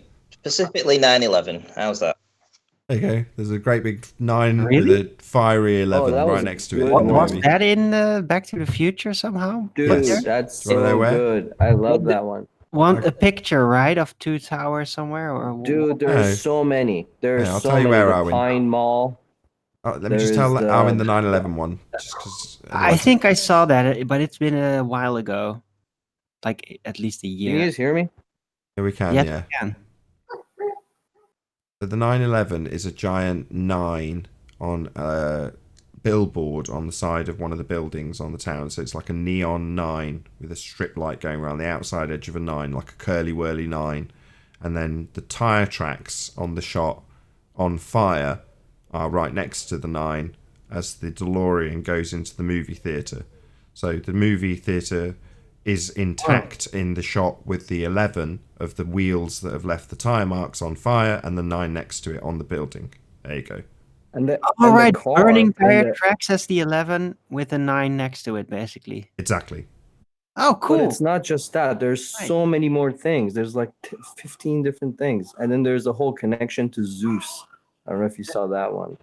Did you know, for example, that Eric Schultz is actually in the movie, in the theatrical release? Not related to occult symbolism, but it's just an interesting tidbit. Did you know that the original Marty made it into the movie? The original Marty? Oh, maybe you didn't know that. Originally, Eric Stoltz, the guy who plays the Fly in The Fly 2, and he's also the crackhead that's in Pulp Fiction with the needle looking around for his fucking medical kit. Right, well, that character originally played Marty McFly in Back to the Future, but he wasn't funny enough, and he's a method actor. You know what a method actor is? Yeah, classical, like... yeah, it's a different style, more old-fashioned, right? It's quite Like specific. Marlon Brando. It's quite specific. They become the What character. exactly So on type? set, he became Marty McFly. He wouldn't respond to Eric. He'd only respond to Marty. And the story, which isn't true, it's just an old myth, was that they went up to him and said, Eric. And he's like, my name's not Eric, it's Marty. And he's like, not anymore, you're fired. Anyway, he got replaced, but some of his scenes, or one specific snip of him, made it into the movie. So when the Libyans come and shoot, they have a gun jam, and he runs behind the DeLorean, behind the van out of shot, and jumps into the DeLorean. I think he runs behind like a newspaper stack or something like that. But he runs behind something and jumps into the DeLorean. Well, that's Eric Stoltz, and you can see it if you pause it. So he does actually make it into the movie. Also, Really? the punch of Biff, that's Eric that punches Biff in the cafe. Yeah, I heard about the punch, but in the cafe. I thought they didn't want to.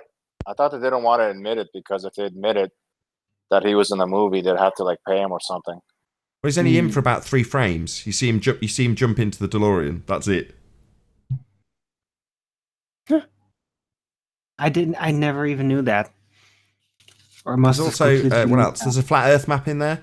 So in the opening sequence, which is an amazing little bit of cinematography because it's all done in one shot. So it goes from another little bit of symbolism, the curly whirly like infinity thing with the mat rolled up with the key underneath it. That's how the shot starts. But in one piece of film reel, like in Carrie, so like in the blood scene for Carrie, they do it all in one reel. So one take. It's, I don't know if it's a camera on a dolly or a Steadicam or what, but they just pan it around the entire room, showing you everything in the room, all of the crazy gadget that makes the dog food slop out, all of the clocks, all of the room, the amplifiers, the whole kit and caboodle, and then ends on the plutonium at the bottom of the scene before it cuts to him turning up the amps, right? Well, that scene, that first unedited full reel that's like the opener, has a flat Earth clock right in the background. It's fairly large. I remember that. It's got an azimuth Yeah, and when he equidistant blows the projection as a speaker, clock. it's the Antarctica map. Yeah, it's a Gleason's, but it's with the clock on it, but hanging up quite predominantly behind Doc Brown's. What do they call those? Ruth something or other machines, you know. Anyway, Ruth Goldberg. That's it. It's behind that with all of the other clocks, the ones that go nuts when he's 10 minutes late. So all of this is from Russian vids. I hadn't seen any of this stuff. Yeah. Russian vids pointed it out, to be honest. And the nasty ass dog food that drops in the dog bowl like a pile of shit, and it says Einstein because that's the name of the dog. Correct. You want me to tell you what an Easter egg that I found? Yeah, go on. Personally, there's a newer show with Tim Allen. Last Man Standing is what it's called. And in his office, at work, there's actually a azimuth equidistant map. That's actually it's on one of the walls. It's like a side wall. So normally when you look at the frame, the actual entry door to his office is straightforward, and then it's the wall to the left. So you'll see it in at least one shot per episode. Usually they'll. The best thing he ever covered, Russian vids, in regards to the map, the azimuth equidistant projection, a bit of programming, the thing I was moaning about on the last show with the ice walls. But that aside, that little Easter egg, if you want to call it that, I think that's what you called it. He highlighted another azimuth equidistant projection that was drawn on a chalkboard in like a fairly low budget B movie, and he pointed out this next to it was just like a checkerboard but without it being checkered, like a grid on one side of the board, and a perfectly drawn chalk azimuth equidistant projection on the left hand side, and it's in a classroom scene with it really predominantly on show in this movie. So he points this out, does a video about it, and then the director got in touch with him with Russian vids. So he interviews the director, and the director explains to Russian vids that he got approached by 2 dudes to pay for a shoot one day. All they wanted was artistic ability to dress the scene for this school scene. So they paid for the hiring of this school, which they needed the budget for, and they just were left in charge of the room, and they went in and almost nothing was changed apart from this azimuthal equidistant projection. And these are like men in black coming and just saying, we'll pay for it. Here's the money. We've done the scene. Do your scene. Off you go. Now everyone's wages are paid for this day. And that was how this flat Earth map, if you will, actually a global projection of a named azimuthal equidistant projection from the North Pole, let's get it right, was put onto this blackboard so that it was there in this B-movie, and that's how it came to pass. And like I say, if you want to check it out, that's the kind of thing that Russian Vids covers, and I just thought it was a really interesting bit of investigative journalism on the part of Russian Vids to eventually get in touch with this director guy, but off the back of him exposing the flat Earth connections, if you want to call them, based on this global projection being chalked onto a blackboard in a scene in a B-movie that he put on one of his videos. That was a mouthful. Right, it must have been the agency. And check it out with Russian Vids. He's got, like I say, the full interview. He doesn't have that much detail about the Men in Black, as I referred to them, but he does talk about them. So, check it out. I'm sure it's on Russian Vids channel. I've no idea what the title is. But yeah, check it out. Fascinating. Is that any cowbell for you, John? Probably not. Yeah. No, it is. I've seen a couple of those back in the day. Another one I just ran into in an old video was picture or painting. You remember that one? Photo or painting, you mean? Math Powerland? No, this was picture or painting. This was somebody else. Hold on. Let me see if I have it on my favorites. I'll get back with you. Right. It's got to be Math Powerland. Well, hold on. This might be an interesting turn of events now. We shall see. No, Math Powerland did one. This is another one. I have to find out who did it. Hold on. Well, while you're looking it up, it's worth crediting Math Powerland in the first instance anyway. So Math Powerland was undoubtedly the single spark that turned me on to Flat Earth. So him talking about Flat Earth and not ridiculing it, basically. But without my backstory to how I found out about Flat Earth, that's kind of not the point here. Photo or painting was a sketch that Math Powerland did back in about 2005. This is going back a very long time. So he went on stage. Maybe it's not 2005. That might be incorrect. Anyway, the date's not important. A long time ago, he went on stage. It was filmed with him talking about paintings that he'd done where he'd put a circle over it, cut-out circle, and then ask the audience what planet it was, and then point out that it's actually his T-shirt or something, a tie-dye that he'd done, But then he brought up a picture of the Earth and asked the audience, is this a photo or is this a painting? And that's been his catchphrase, if you will, ever since. Because that's the question you should be asking yourself. You don't get to see Earth from space. You, anybody watching this, do not get to see Earth from that vantage point. That's his point. So what do you have to go on? That image. Well, at that point, you ask the question Math Powerland's asking his audience in that instance. Is this a photo or a painting? But this is different, so we'll move on to something that's obviously evolved out of Math Powerland, and is very slick, highlighting that you don't get the position to see Earth as a ball from space. That's not something you'll ever get to experience, and you will never get to, because it isn't real. Nevertheless, picture or painting is something that's obviously come off that, so hopefully I've bought enough time for QE. I just posted that link to Master B from the very first Math Powerland. It's from 2011. 2011. I know. I think I remember seeing that. It's a Master B.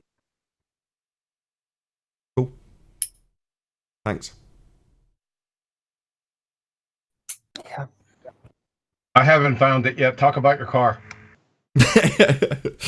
My car. Yeah. I have to say that. Go on. 2011. My car talk. Flat Earth 2011. So how much Flat Earth was going around on YouTube in 2000? I think he was the first one, bro. In 2011, there was really nothing.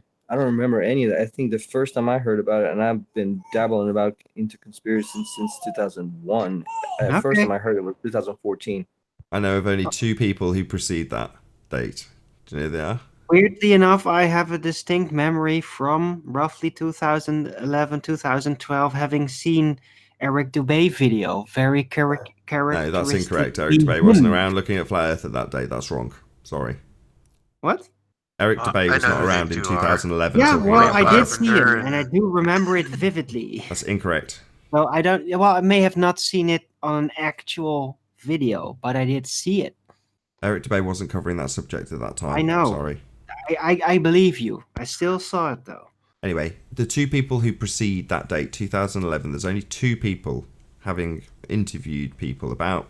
One of my first questions when I was doing interviews was, how and when did you find out about the subject of flat Earth? And there's only two people I know of that precede 2011 in terms of them covering this subject. One is Math Powerland. The other is Charles Flat Earth Math. He's the only person I got to establish had any history with flat Earth before that date. He's the only other one. All right. Well, I had multiple people. Is this still recording, by the way? Yeah. Okay, let's not talk. Who was the second person? I think Charles. you cut out a little bit. Charles Flat Earth Math. He's not a flat earther. You got to be kidding. No, I'm not kidding. Did you say preceding 2011? Correct. Charles? Yes. Did you say Charles Flat Earth? Yes. Flat Earth Charles. Math. Yes. The one with the glasses, remember? The teacher, yes. That is Did you always say really before polite and just 2011? smiling like I'm friendly, even though he just lied to your face really badly. That guy. Just to summarize, basically, Charles Flat Earth Math precedes everybody in this subject, as far as I can ascertain, having asked a lot of people when and how they found out about this subject.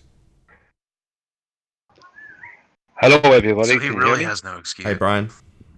When did Charles copy first that start map making that you could videos? maybe throw in chat. I don't know when he started making videos, but his discussion map was that you've been about discussing for the last few the preceding wave. I use that terminology as a shout out to Math Powerland, but he discussed people who were discussing the subject before this resurgence even came about, and how all of those people he discussed it with it then, before that date, have now completely vanished. There's no trace of them. They're not talking about it, and there isn't anything from them. That's what he was explaining to me in this context. I remember seeing a video of a guy on the, I think it was on the news. Someone Hello, from the everybody. Flat Can you hear Earth me? Society, and this was in the 80s. Yes, we hear you, Brian. Does anybody know what I'm talking about? You'll have to say it again. I just had Brian sound checking. Yes, we hear you, Brian. Can you repeat what you're asking us from the 80s? There are references to Flat Earth from the 80s. I just didn't hear what you were talking about. I remember specifically seeing this guy from the Flat Earth Society being interviewed on the news, and this was in the 80s. There's a video that was going around of that. I don't know if everybody saw that or not. I know not what we were at the talking about. time. That's what I came. Not Yeah, in at the actual time, 70s, but- the Flat Earth Society started initially by Samuel Rosebotham or whatever, were less than 100 people, and courtesy of the internet, No, the, it's not the correct. possibility has grown. Yeah, it was around 100 people. A very small organization. If you But leave it's an me tell actual you, organization with an actual building, with an actual non-tax deductible status.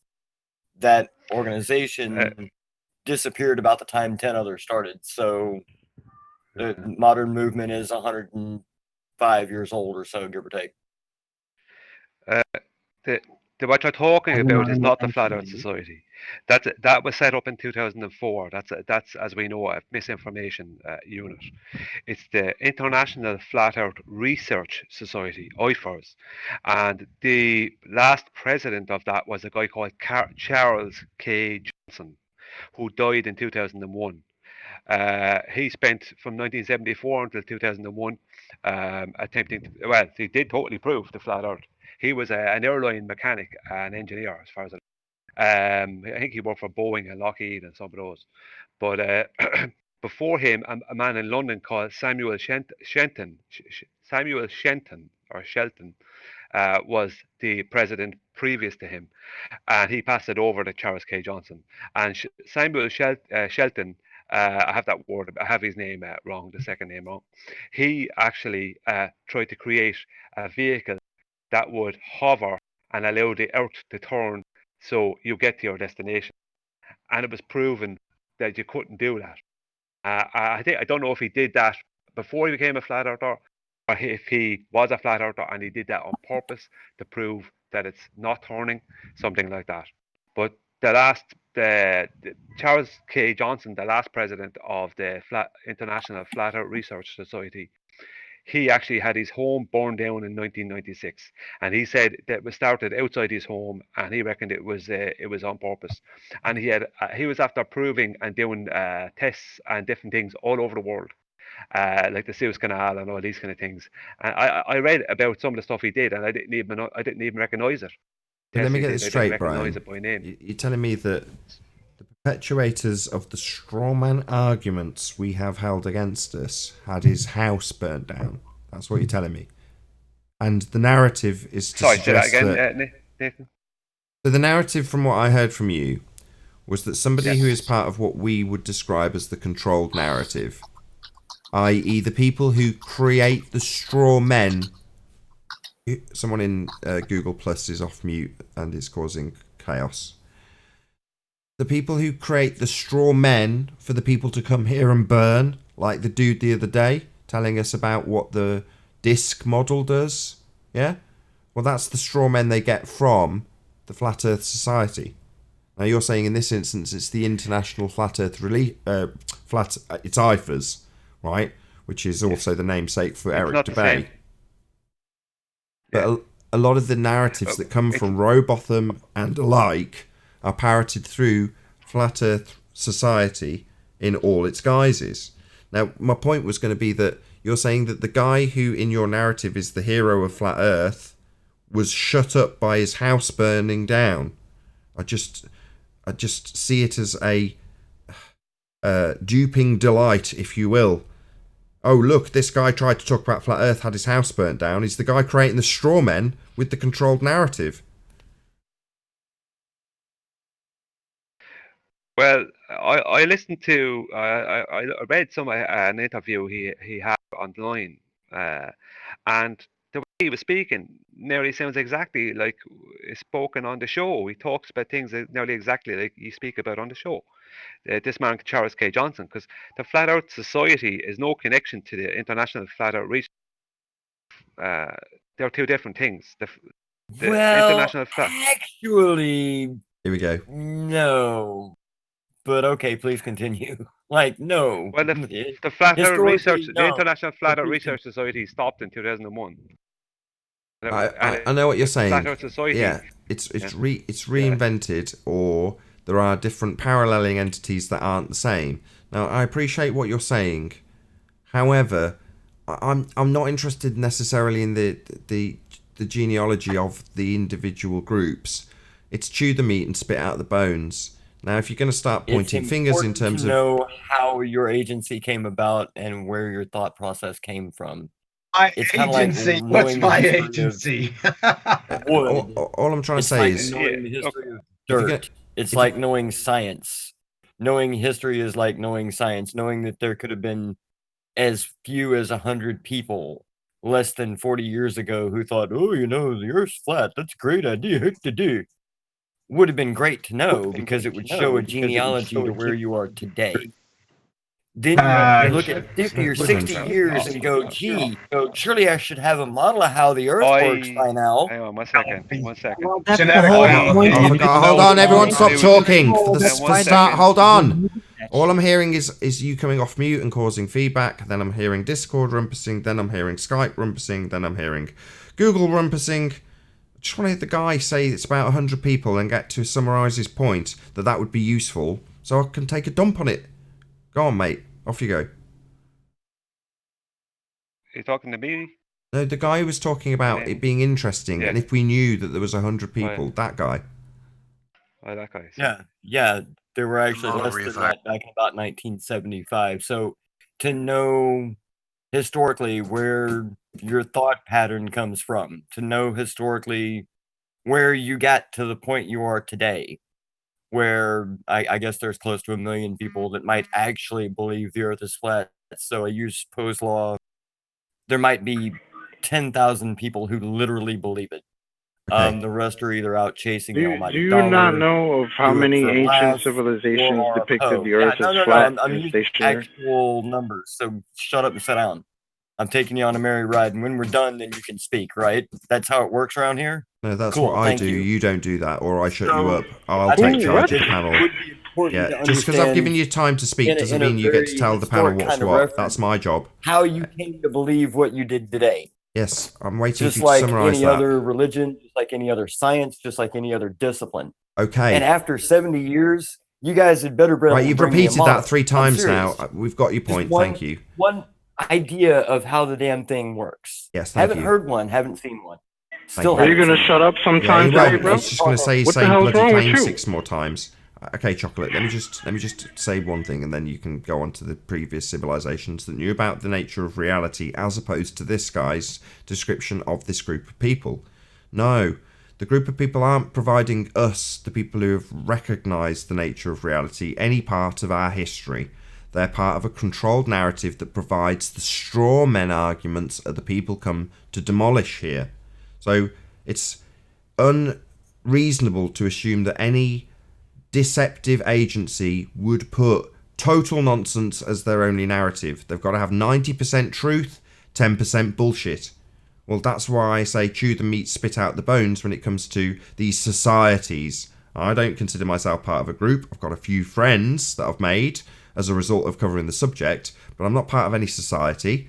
Now, the societies that do present themselves as having the history of flat earthism are normally part and parcel of bullshit narratives. These people you're describing have gone onto game shows and described flat discs with water spilling off the edges and accelerating up at 9.8 meters per second squared in a vacuum.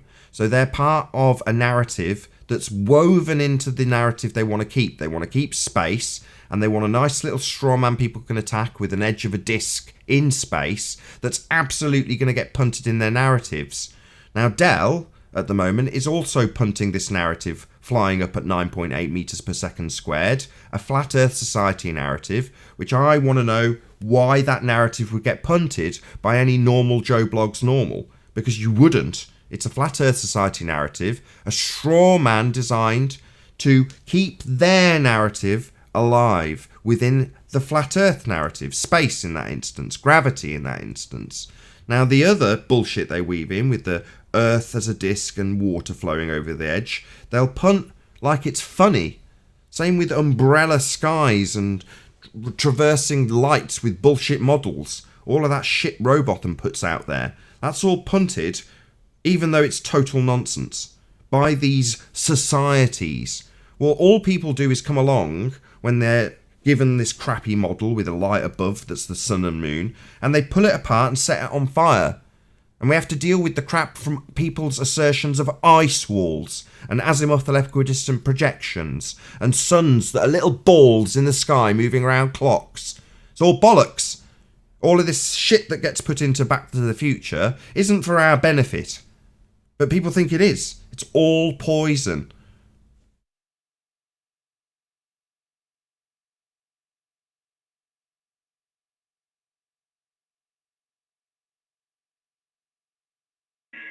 Anyway, Chocolate, you wanted to talk about people who knew about the Earth being flat long before people started propagandizing it with models we don't have, like the azimuthal equidistant projection put into movies.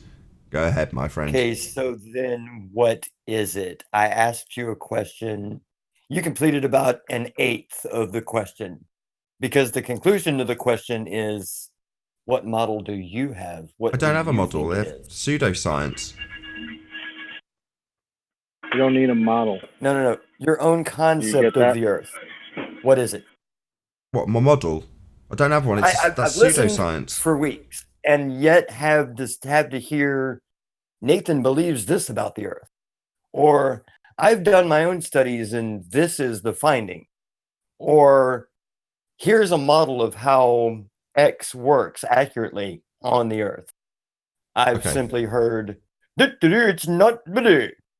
Okay, let me try. The name of the show is not Flat Earth Model. Please carry on. Just try once it more. doesn't matter if you don't really No, it does have a matter. concept to back up It a does matter. concept. It does then matter. You want to know the You real could say history? it's I'm trying to flat all tell you, day. but you keep I could say you I keep live on a talking. pizza.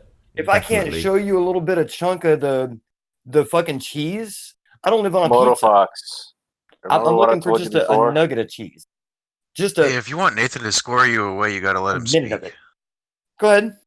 Yeah, Motofox likes to talk a lot. So my point with my little diatribe about these controlled narratives is they give people straw men. These straw men come in the form of models. And you're asking me what mine is. And I'm saying the whole point of having controlled narratives is to present people things that can be debunked, straw men arguments. Now, the assertion that we have an azimuthal equidistant projection with the sun traversing around in a circle and the moon following it at the rate that people have reified based on what they have observed from the ground onto this map that's been presented as a flat earth model when it's a global projection, that has come from these people that you're saying, oh, they're part of our history. No, they're not. They're just part of the bullshit narrative, the diversion, the controlled release, whatever you want to speculate it being. You just have to accept that some of the information they present is absolutely unequivocally not correct. And some of it is there so that you can have this argument with me about what model I've got. And if I haven't asserted one, you'll tell me what it is, because apparently they represent my history with their models, and they don't. But people will come here and tell me that they do. That's what their job is, to give these people who come here the straw man argument they feel can win when they represent me with it. And the allegiances other people take with those punters of these models, these societies, will also then stand true if the leader of the society says so. I've got the model, here's the flat earth, it's this map. Alright, well that's as good as it needs to be. What's that? You've got loads of problems with it. Well, it's as good as it needs to be, and that's what I'll hold to, even though the person who rips that shit to shreds, based on its inaccuracy or its failings to work, suddenly has the win. Well, in the eyes of somebody listening out into that argument from the outside, well, the win from the glober who's pulled apart a strawman map suddenly makes the Earth a globe. And that's the whole point. That's the process completed. That's why they're there. I don't hold a model. I don't need one. But you think I do, because Flat Earth Society have said that we've got one, and you've got one of your own if you're a globehead. So you don't know, you don't have a basic grasp of the subject matter that you're attempting to present. And I want you to think about this very honestly. Hey, asshole. Don't start your statement by telling me I don't have a basic grasp of something I've debated for 2 years and been covering for 4 years. Bro. And I would like to consider myself an absolute expert in. Thank you very much. Don't start your statement with that. You're telling me that your entire concept of the Earth, everything that you know about it, is based on a flat piece of paper. Based on what? Not a Just straw. trying to make sure that we get that right. Oh, bro, keep going. Keep digging. He said, Are you saying that you base your entire understanding this is your concept of the reality. Earth on a I just singular wanna make sure model? that's correct. Apparent completion. Is that the only way you can even conceptualize dealing with what the Earth is? Is that the only way for you to be able to grasp it through a model? My question to you. No, but I can find it dishonest if one person says, I don't need a model, and another person can say, the same person can turn around and say, oh, I want to model how that works. You're going to need science. You're going to need data. I'm going to need to see proof of blah, blah, blah, blah. That it's a very dishonest position to start from. Do you have any proof that you live on a place to end spinning on. magical water ball in a vacuum? From I- a cognitive Hold on a second, point hold on. with any problem that you're going to face in your life. Any problem. He's If talking you about a have- model here. You can move past that answer. If you happen to have no answer and you start from a Hey, point let's of take agnostic, this guy who is to this a guy We do have monologuing? some answers, okay? We All right, do guys, don't have get triggered. answers. Motofox is good at doing this. Don't get triggered by him. No, I'm just saying, let's take I'm just this guy waiting to a to hear housekeeping. something intelligent coming from this guy. I haven't heard a damn I'd love intelligent to thing get yet. triggered. something intelligent coming from anybody. Because that's what he does Well, to me. come He's on, just come on, bro. triggers Bring, me. bring some Finding intelligence out to this for not conversation. model, why he says that he doesn't need a model, but he thinks it's dishonest for us to claim that not having a model is basically okay. I don't Here's get. the best part. No, His that's fine. model is given to him by the Catholic Can you Church. show us his model? Moto Foxfire, are you looking for a model that predicts? Question to Moto Foxfire. I have my ears on. Please continue. Are you looking for a model that predicts? Is that what you're looking for?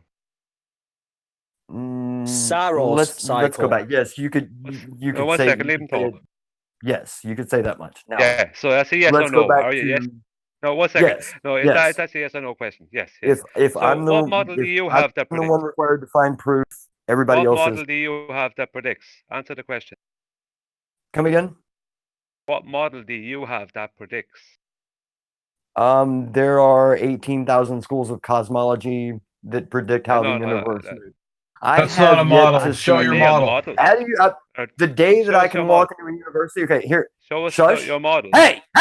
You asked. Be quiet and Show listen. us your model. Do you No, want you're to gonna you you want an just answer? okay. Or do you want We'll to calm you're down. just going to The day I go can on walk and into a on and on. university, Monologue. look above the door and see flat Earth I cosmology. don't care about It'll be a whatever you science. do any day It'll of your be a life in the science. university. The day that you can see You're that. talking about a And model. the day You're you going can on about see that models. and do Right? such a Show thing, us this model it'll of be yours. fucking Hold on, revolutionary. Brian. Hold on, Okay? Brian. Show us this model. Don't of your ask whole me for association. proof when you're Brian, the one can with you the just claim. hold on a second I so I could can prove you. communicate with I the could. guy? I could say the Earth is a Can't taco, have a right? conversation. I'm gonna have to I could say the Earth is a exit him from dodecahedron. the You conversation. can I say could what say you want. you live on a but ball you're- of spinning but that's not energy. what you're asserting. Okay, Brian, I'm trying to you have so communicate many with him, schools of Brian. I cosmology just need you to clear that the I can airwaves so he prove can to you hear right me. now, But if he doesn't stop unequivocally, talking, that the he Earth won't is a continue spinning to be fucking here. taco.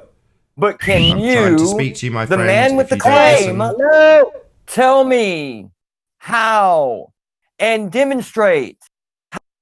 Yeah, if you don't listen to me, I remove you from the call. You don't control the conversation here. Go ahead, Brian.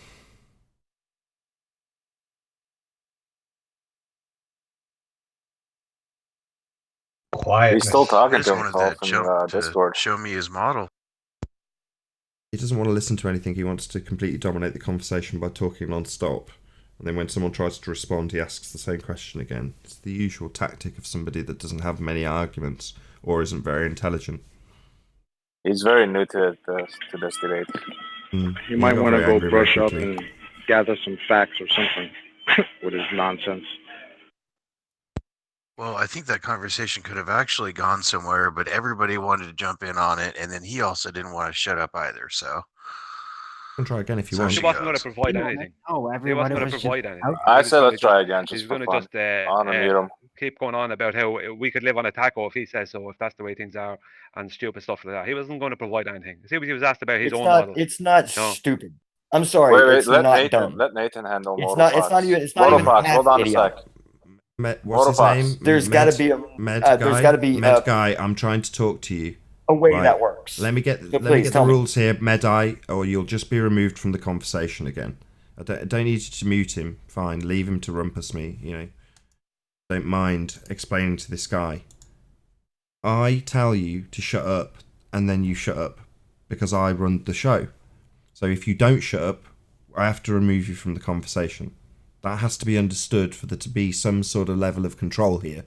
Now, if you can't shut up, you can't play with us. I'm sorry. I know we have to talk to you like a 5-year-old, but Brian's trying to have a conversation with you. Please don't just repeat the same thing 5 times through his reply. Thank you. Go ahead, Brian. Okay, Hopefully it will so- go better this time. Demonstration, please. Sorry, Nathan? Hopefully it will go better this time between you and he. Yes. So, will I continue, Nathan? Yes, you don't have to ask permission. I've cleared the airways for you and he to talk. Hopefully I don't have to interrupt you two again. Okay. Thank you. Okay, Moto Foxfire. Can you show us the model that you say predicts things? I told you there are about. Let me see. In non-traditional, non-standard cosmology, it's the understanding of the cosmos. There's about. I don't know. You just asked me to go see something. There are at One least second. 10 I have to accepted just clear practices. something up there. There are One at second. least 10 accepted Hang on. models. I have to Okay, clear. Hang you'll on. let Clear me something answer up my here. Hang on. question? Don't keep talking. Hey, dude, you asked Don't me a keep question, talking. right? No, you asked said me a something question, there. I right? need to clear up. Okay, I then need to you clear didn't up ask me a something. question. You You wanted to asked me to go. actually. You told me to go You do either something there. want, dude. Hang on 1 second. Sir, No, look. sir, You asked if you me to could, do something there. if you could, you To asked me a do something question, there. right? Yeah, There are at this is a least 10 two-way models of conversation, so you accepted have to non-standard give cosmology. way when Which someone one asks do you you a want? question. You have to stop for a second. Yeah, You I'm guys, told trying me to I can say, guys, do you're X. you stopping got the 10 Told me I can conversation. models. do Which X. one do you want? What does Hello, You that got mean? 10. I can Which do one do you want? hello. I You're asked There both are you. stopping 10. the There conversation are at carrying least on. 10. Brian and this dude. Which one do you No, want? that means stop You're doing talking. the same thing you just That accused me means of, so stop watch yourself. talking There are when 10. We're gonna have a I conversation. talk, or you will be removed. You aren't progressing Not the me. Go ahead and conversation. remove Oh him. no, He's the he guy will talking over the absolutely answers. talk through me while I tell him that he can't do that. Bye bye. It seems you can't play here. Unreal. Oh, okay. Can I talk to Brian? Yeah, man, fine. Hey, Brian. So the question that you were asking Motofox earlier, and I don't know if it's possible for you just to undeafen Motofox, not to unmute him, so he can at least hear what I'm saying. Is that okay? Yeah. So Done. as I was saying earlier, or as I was hearing earlier, Brian asks Motofox, well, where's the model that he has that can be disproved? Now, I'm going to point something out. There's a website called timeanddate.com that works along with our 1 model. second. Just before what I asked him. 1 second. Sorry. Just what I actually asked him is, where is the model that he has that predicts? That was what I actually asked him. So off you go. Sorry. Oh, so you want to know if he had a specific model in his house that predicts it? Like if he made a model of the solar system and the stars? Is that what you're asking? But see, we're talking about the nature of the Earth here. If your Right. side is going to speak about models, then you keep on asking us, or for the past couple of years, to produce our model of the flat Earth. It's like every time you speak about your model, you keep talking about cosmology.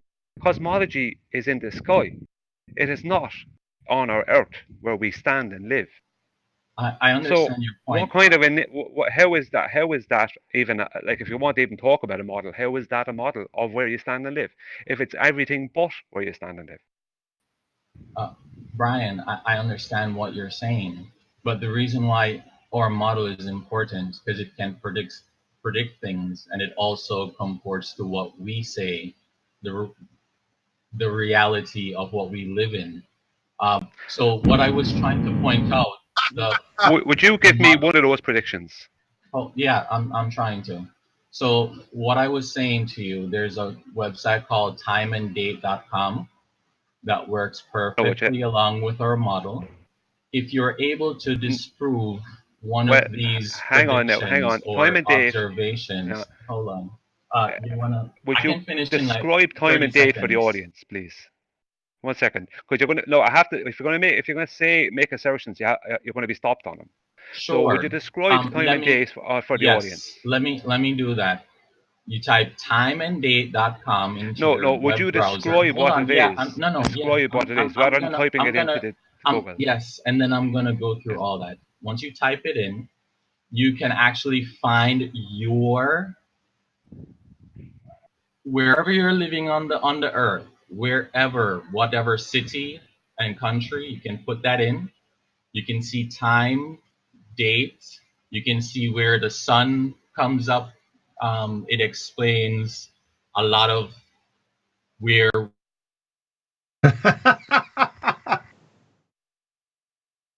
Is that a model? No. Define model, please. I could have sworn he asked for a model. You're describing of a website. Where's the model that this website apparently works with? Could you please link that or tell us about that, please? Thanks. For more information on timeanddate.com, check out the 48 hours of sun tracking on tracking the sun on a flat Earth live, also available on Nathan Oakley 1980 channel.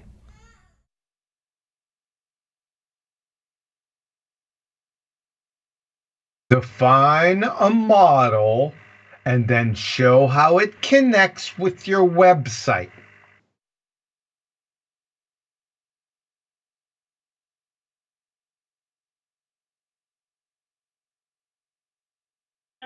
Over. Did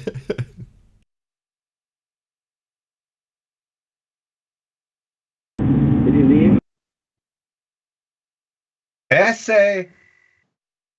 Vámonos, muchachos.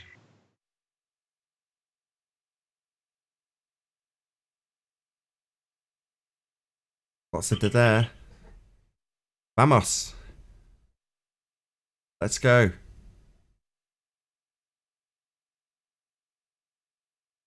Did the Use guy Bing. leave? Did he leave?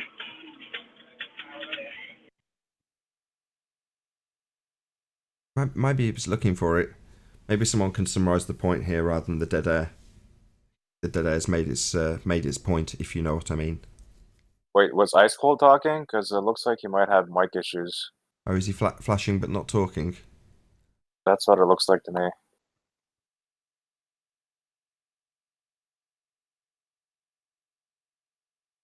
Ice Cold, we can't hear you if you're talking. That was pretty convenient. It always is, isn't it?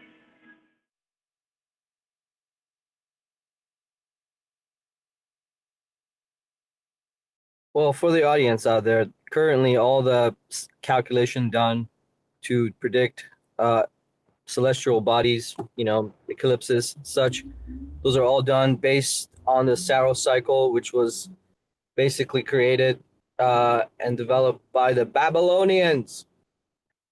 So the predicting of shit in the sky was done thousands of years ago. If you take the current narrative of history as is.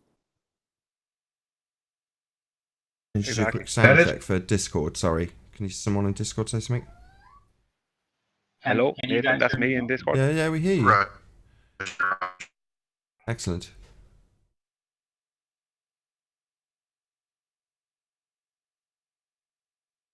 So maybe the prolonged silence is needed again then. So, did we get to see this model? You're cutting in and out, Nathan, when I'm listening to you on Discord. Oh, really? That's weird. Yeah. Yeah, it's you, Nathan, not us. Hmm. No, I'm just messing with you, man. How about now? Any better?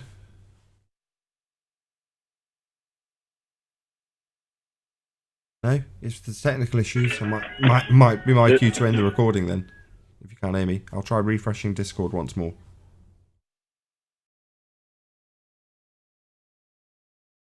I'll go into Discord, see if I can hear you. Okay, I'm in there. I've refreshed it. I can hear you loud and clear in Discord. No, I don't think there is any issues. Everything's flashing and I can hear people in there. It seems fine to me. It's only when you're getting rumpused. Oh, yeah, I should have known. Yeah, I can't do anything about that. Tough luck.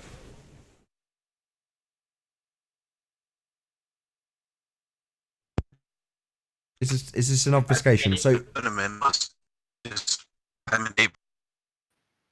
Can you guys hear me now?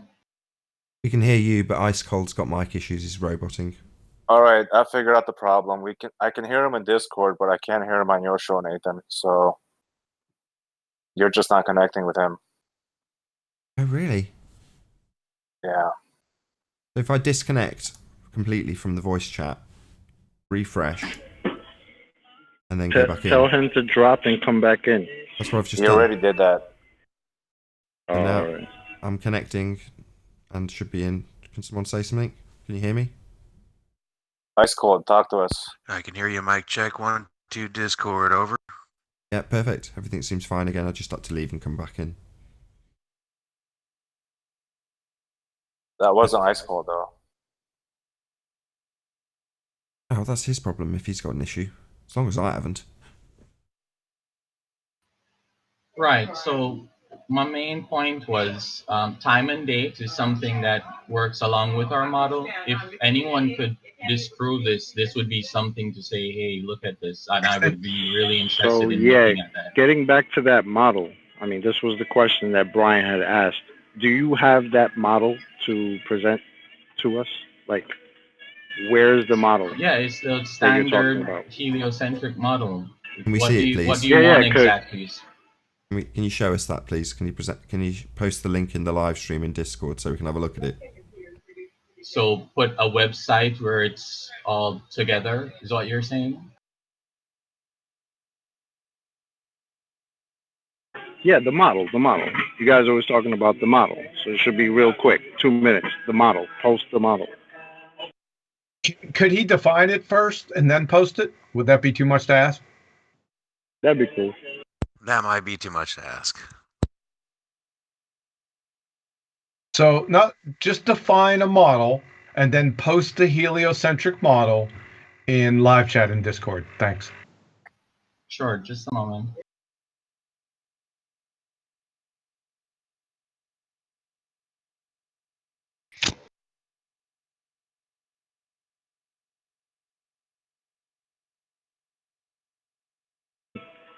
Let me guess. Mic issues again? I think you needed a moment. They can't hear me?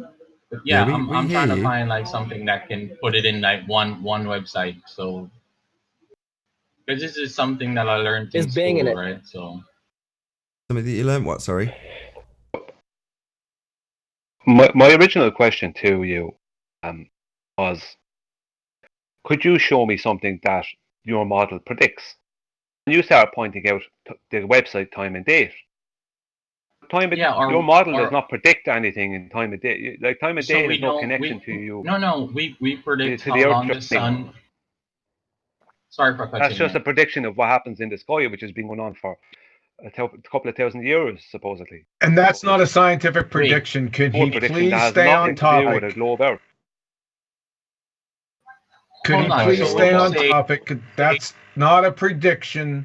Please stay on topic, define model, and post the scientific model of the heliocentric religion in live chat. Thanks.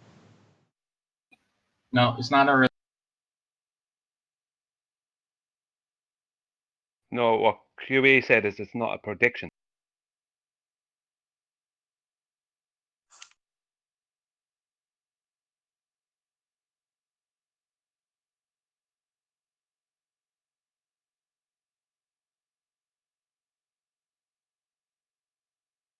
Did he hear me okay without any feedback, Nathan?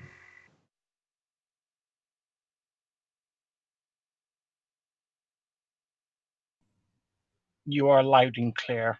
Everybody is at the moment. I'm not hearing Nathan. Maybe that's not a bad thing. Did we get a model yet? He hasn't defined it or provided one yet. I am in live stream. I have not seen it yet.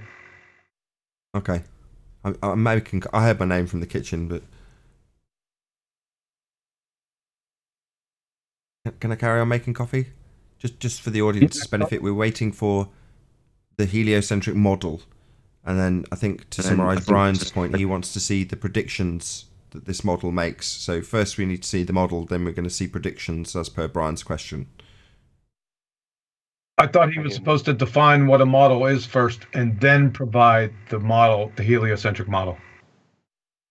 Oh, I see. So you want him to say it's a runway model, a scientific model, a weather model, whatever kind of model it is first, then provide the model, then provide the predictions that that model presents. Is that what you're saying? Booty model. Yep. Yes. I see. So we're all clear. Excellent. Just waiting.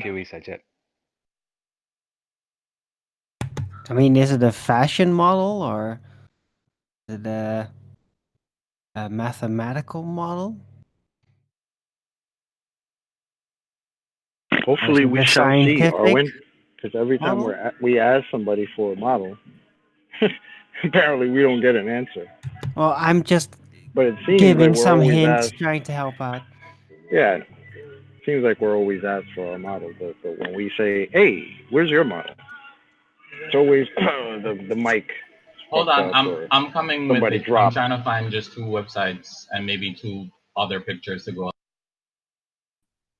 And the definition of what type of model it is. And of course, this is the heliocentric model, so I'm assuming, I know I shouldn't do that, but it should be a Yes, scientific model. Can you please define that? Thanks.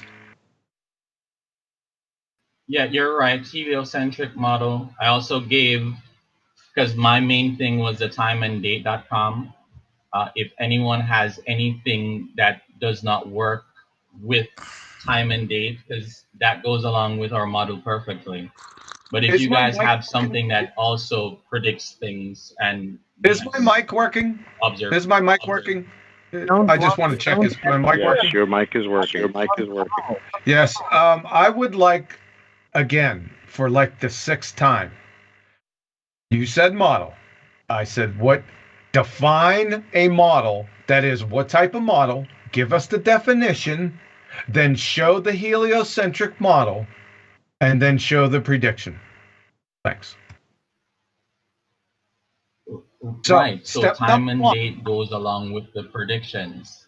Oh my God. Step number one is to define a model. Did you model? A model is something that is used to reference something else. So in this case, it's referencing our solar system and how we would see the bodies in the sky. We know that we're rotating because of how we see these bodies. Stop. I asked for the definition of a model, a scientific model, please. Give us the definition of a scientific model. Listen. I'm just telling you how I understand it. If you understand it another way, you can go ahead and provide your understanding of it. But this is no, sir. So you don't. You said you had a model. You need to define what obviously it's a scientific model. Post the definition of a scientific model in live stream right now. No, that's not necessary. We all know what the heliocentric model is. So what you're going through is basic semantics. No, sorry. Semantics, yes. Words, they mean things. Words, they mean things, please, sir. So, you used the term model. I want to know what type of model you got. Obviously, I said I'm assuming that it's a scientific model. So put scientific model definition with a citation in live stream right now. Thanks. No, that's not necessary. Again, as I said, instead of us discussing the subject matter, we're going to go into a word discussion. Necessary. I'm sorry. Is that what you want to do? Yes, it is necessary. You used the term model for the 7th time. You have to define what you're talking about. Is it semantics? Well, yeah, because words, they mean things. So, define a model. Well, I'm glad you realize that it's just basic semantics. So, it's okay, man. But all I'm saying is, if someone can show me something that doesn't go along with time and date, I'd be really. Yeah, you already have that, sir. You're about to piss me off. Time and date is not your model. You claim it is compliant with your model. We ask you to actually show the model, not to show things that are supposedly compliant with your model. We want to see the model, so show it. He has to define it first. I'm good. Disregard everything. The shape of. Do you understand the issue? For example, if you were asked to show, not to do with the Earth. If you're asked to show, for example, the molten iron core in timeanddate.com, would you be able to do that? Right. Say that again. I didn't hear the reply. Sorry. He didn't hear you. You are cutting out now, Nate.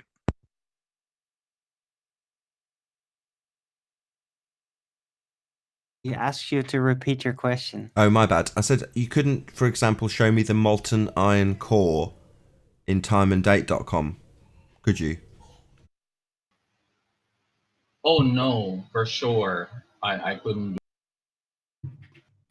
So does that mean I don't think in either case, whether a flat or a globe, they would be Flat Earth, we don't have a molten iron core. Yeah, sure, but Clover you said apparently does. How are you? So- How are you sure of that? Wait, how are you sure?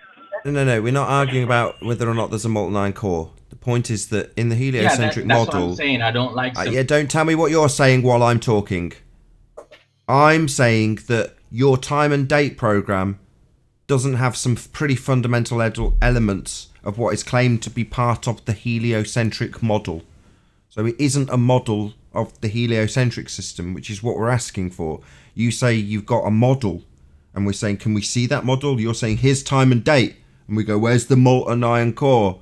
And well, that's not there. So what, the molten iron core's not there because it's not in this model you've presented? No, it isn't a model, is it? So we're asking back at the beginning point, let's see the model. First, we need to know what the model's going to be. In other words, define model. What's the model going to be? Then show us the model, the heliocentric model. Then let's see how well it does with its predictions.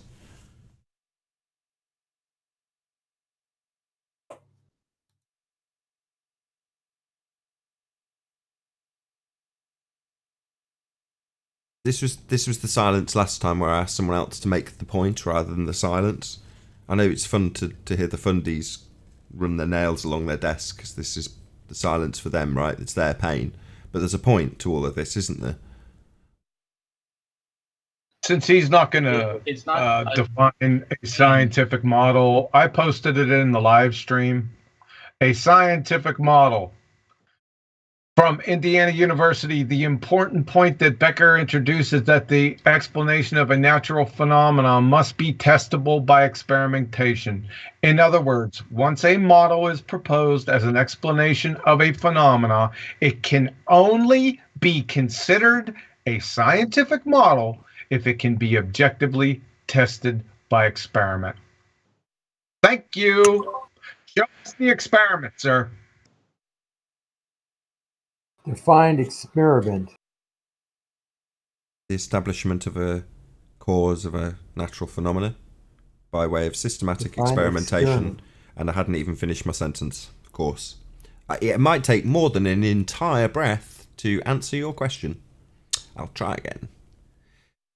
The establishment of a cause of a natural phenomena based on systematic experimentation based on a scientific prediction, otherwise known as hypothesis.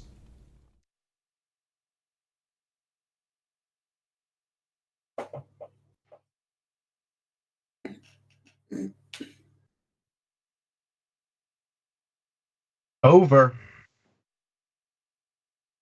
So no one else is going to conclude. Beautiful silence. So no one else is going to conclude, and the silence is lovely. I like it being I'm there. just starting to wonder if English is his first language, that he needs to look up these words or something every time. They don't have a model. There is no heliocentric model. If they say the model, Who, for ask me? them. Yeah, English is my first language. Not what I'm Then now why are you summarising. taking so long? No one gives a shit. Yeah, because the questions that you're asking, right, for this model, as I was explaining to you before, What is model? something that I learned in school. Couldn't give a crap. We asked to see the model. What model? The model? What model? Or science. So What model? But do you know what you learn in school? Let me just summarise the point being made here. You say yes. the model. We say show us the model, and then there's a very long silence. Now you're saying it's just about what you've been taught at school. I couldn't give the tiniest of shits. Show us the model.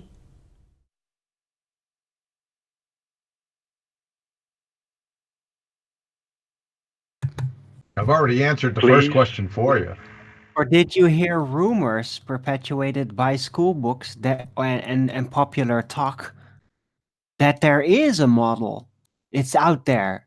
You just haven't really confirmed it all your life, and now you come to the conclusion, wait, I don't actually know where the model is. Is that the case?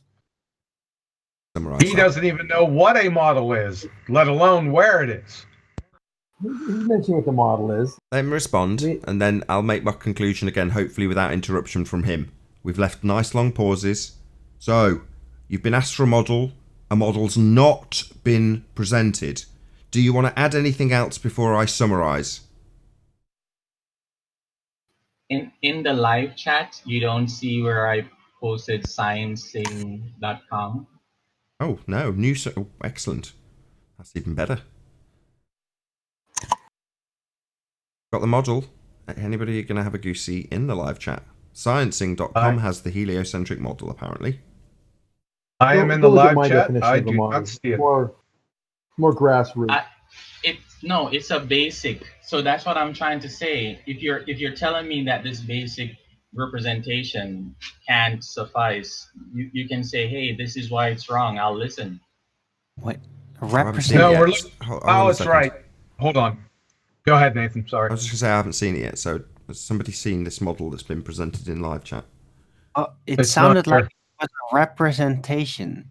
So That's that's not- what I'm saying. Do you want are you looking for a model of the solar system? You Because just said you've. each Hold on. model is different. Hold on. depending Don't ask what me it's what I trying to want. You've told us that you've given it us already. So we just want to see what you've given us so far. You said you've given it us, right? Sciencing.com. You said. Yeah, and I also presented timeanddate.com. But do you want a picture, My just God. like a direct picture? Okay, hold on. This is like pulling teeth. I'll try again. I'll try again. We're asking you for the model, and you're saying you have presented it in live chat and given the name of the website. So, what's the issue here? That was an explanation for the model. So I'm just looking for a direct picture representation. Okay, What was the explanation? Wait a second. When you actually go looking, isn't it? Wait, a model is a picture. This is That's what I'm unbelievable. saying. This is so painful. Are you I can people explain adults? what the model is trying to show you. Yeah, QE's trying to ask him something, but he keeps babbling on about what he thinks a model is and what he hasn't presented so far. So, all right, you know what? Semantical argument. We're just looking for a representation.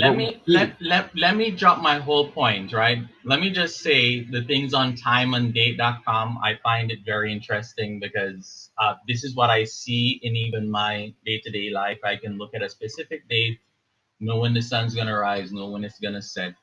I see the way it moves in the sorry, sky. and who gives a crap? You can say I'm Sorry, who cares? totally wrong. Who cares? Shut up! We I don't know, right? care. Who Stop cares? talking. We don't care about how bloody interesting you find timeanddate.com. There's supposed to be a model presented. Do you think we give a crap about your fascination with time and date? So you're saying it's incorrect? No. Say, Has check it out, nothing to mate. do with I the spent model. Arwin. Hey, can I talk Arwin, to this guy yo, for just hello, one minute? yo. No. You know that Excuse me, that was me clearing the airwaves from me, not for you to carry on fucking talking. Shut your mouth. I've spent 48 hours non-stop tracking the sun across this plane, live with timeanddate.com. Check it out, I plugged it, you stupid dick. No, I'm not claiming it's wrong. Shut up! I'm saying it's not a model of... What is your fucking malfunction, you stupid dick? Don't blow a head gasket, Nick. Yeah, I'm asking you to shut up now, Zanik. This asshole. No, I'm not saying... Shut up! Let me talk, you stupid prick. That doesn't mean start talking like he does. Immediately starts talking. No, I am not saying time and date's incorrect. Go ahead and mute me so you can... What a fucking asshole. You have not provided a model. You can mute me first. I'm not muting you, you're just talking through me. You're using what I call the globe head mute button, refusing to let me summarise the demolition of your bullshit assertion when asked for a model. You eulogise about how wonderful the days of looking at timeanddate.com were, rather than giving us a fucking model. Now you haven't. You stupid dick! Globehead, your constant talking through me won't change the fact that we are absolutely annihilating the claim that you have a fucking model, which you don't! Now don't talk through me when I summarise this point, you stupid fundy bastard. Yeah? You're not going to obfuscate it by using the globe fucking head mute button, which is what you do and George does when I do this. I don't need to mute you to point out your pathetic attempt to obfuscate my demolition. You don't have a model.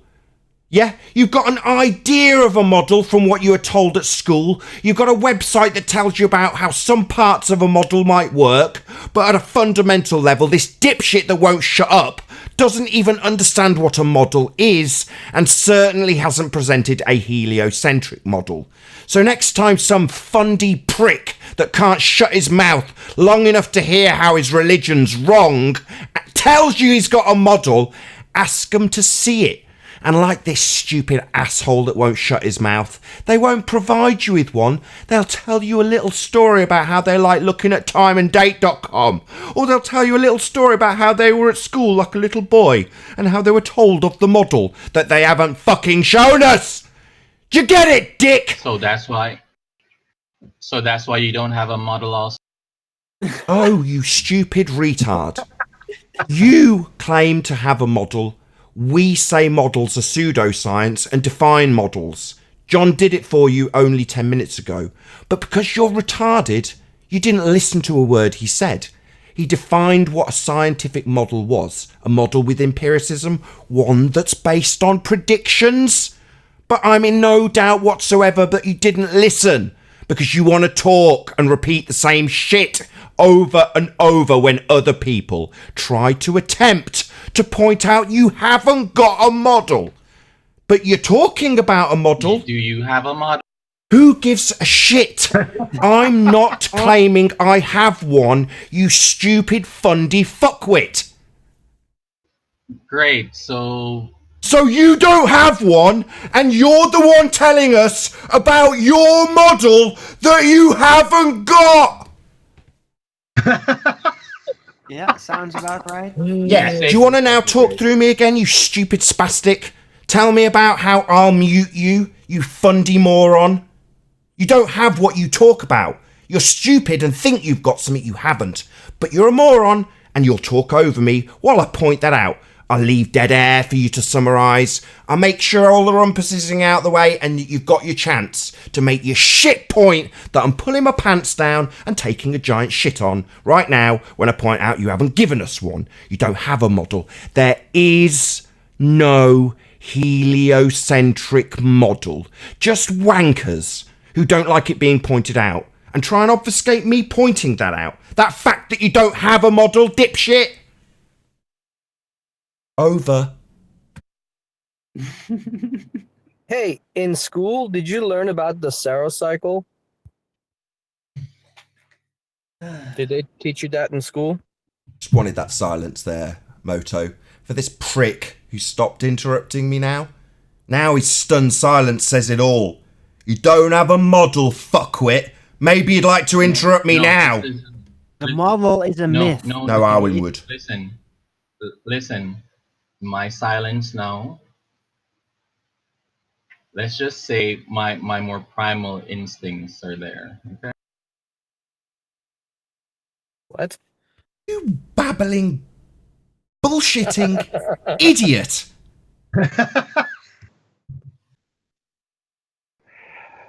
I think he turned into a goblin. I think he said primal instinct. Yeah. It's rebuttal to me pointing out that this fuckwit that's gone on and on and on about his model rumpus the living shit out of me when I try and conclude the fact that he hasn't fucking got one, has then come back to us with that. Yeah, primal I'm a crazy instinct, guy, right? But you might not. stupid idiot. You haven't got a model. You say that, but it's not true. I'll give it to us now. Give it to us now. No, Did you link it? No, it's good, man. Are we just missing it? I don't get it. No, I'm just waiting for him to paste the what I'm picture of the realizing, solar system. even if I show you a picture, you're gonna say, "Hey, this is not. What does this predict?" So I understand the whole semantics, and Oh, so I understand. you're not I've been gonna share told the model before with what us? this is about. Semantics. Just go Listen to ahead. this clown. Just Ice cold truth. I said, man. The model. Ice cold truth. Where is it? What? 1 second. Not Ice cold semantics. truth. It's one word. You model. You claimed and asserted something earlier, and then you couldn't provide. The only thing to do is just admit you can't provide what you claim. Brian. If you can't do that, then you're not being honest. Brian, so if you know me, I'm a very honest person, but I'm gonna ask you something. Let's see how honest you think I am, right? Yeah, quick. Let's reverse this and put this on Brian, when what we're asking for is a concession that you've written a check and you can't cash it because you don't have the funds available. You stupid, fundy fuckwit. Don't ask him to suddenly justify his honesty, you stupid, dishonest globehead. You don't have a model, you stupid moron. Notice he's not interrupting me anymore, just prolonged silences while I shout at him and fucking humiliate this little prick. You're a fucking moron, mate. You've told us all about a fucking model you haven't got, you stupid shit. You stupid fucking bonehead retard. What a fuckwit. What a fucking moron. What a stupid dick. He's come here, told us all about this fucking model. He hasn't fucking got it, ladies and gentlemen. He hasn't got the model. Talks through me, but he hasn't got a fucking model. All he can do is rumpus. His only tactic, response to the fact that he hasn't got what he's talked about for ages, this model he's babbled on about, is to talk through me like he's just done. That's your best response, mate. Or to ask Brian to justify his honesty. Where's the model you talked about, mate? Give it us now. Or be deemed a liar, because you've talked about something you haven't got. Writing checks you can't cash. Fraud. Anything you say, Nathan, sure. If it makes you... You are a fraud. You told us all about the model, you got us all excited, we asked you to post it, you haven't. You're a fraud, you're a liar, and you're asking Brian to justify his integrity. You fraud, dipshit, globehead, fundy liar. You hear me? Oh no, I was gonna ask him. Don't ask him! Justify your deceit, you fraud, liar, globehead scum. Go ahead and shout a bit low. Yeah, I will. You're a scumbag, why are fraud, you liar. asking anybody questions when you still haven't provided anybody with your model? I don't understand. Why are you asking Brian questions? That was his first question. Is where's the model? Arwen, He couldn't hold on. find it, but he still held on to that it was there. You know, if he just conceded, okay, I don't know where it is, maybe I was wrong. No, but he doubled down after not finding it. Yeah, now he's getting called a fraud and a liar by me. And all he's saying is, oh, you're presenting it in a very shouty manner. So, just for the audience's benefit. So there's no doubt in what I'm saying. Nice and calm. Maybe pretend I'm smoking a cigarette. The man who's talked about his model for quite a long time, ladies and gentlemen, is a fraud. That's right, he's a liar. He said he'd got a model. He didn't have a model. And now he seems to choose to question others' integrity rather than justify his fraud. Maybe you'd like to tell me that it's too smooth rather than address your fraud. Liar. Brian, Globehead, I'll speak to scum. you at another time. Go ahead, Nathan. Enjoy the show. Oh, maybe he'll run away. You're going to run away, coward bitch. Run away from your lies and your fraud and your deceit. No, I never run. Well then, give us your model, or accept the strapline that I will give you every time you come here, which is fraud, liar, deceit. That's what you've perpetrated here.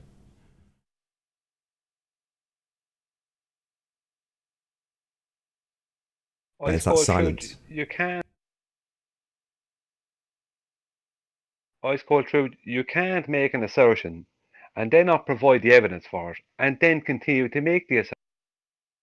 The only thing to do there is just say either I can't get the evidence now or I don't have the evidence. You know, you can't. What was the keep on assertion that asserting I it. made?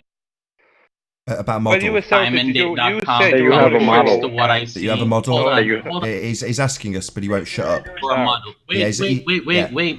Let me put. Yeah, wait. Rumpus. Make sure no one can ask me the question or answer the question I've asked. Model. Okay, you're not gonna let me talk. Model. 30 seconds. That's what we're asking for. Something you claimed. All I said was time and date. So No. You said it compares to your model, you liar. Here's the thing. Model. No, he just rumpuses, ladies and gentlemen. Hold on. This is his only tactic, ladies and gentlemen. All he can do is rumpus me. Make sure I'm not heard. That's what you do, isn't it? Fundy fuckwit liar. I'll be Fraud. Yeah, you'll go on mute, won't you, while I tell the audience what a fraud you are. You claimed you weren't presenting a model. You're a liar, you're a fraud, you're a deceit, you're a globe-head scumbag, deceitful, lying scumbag, fraud, liar. It's as simple as that, scumbag. I'm not muting you. I'm just doing what all the other scumbags I've learned what they do. They get right up in their mic, so they get the gate as open as it can be. The peak line level is as high as possible, so that you don't get to rumpus me. I don't need to shout anymore. It just means I've got to sit up. I'm now uncomfortable, to do this. I'd rather shout. It's much easier. Nevertheless, fundy globehead fuckwit liar fraud.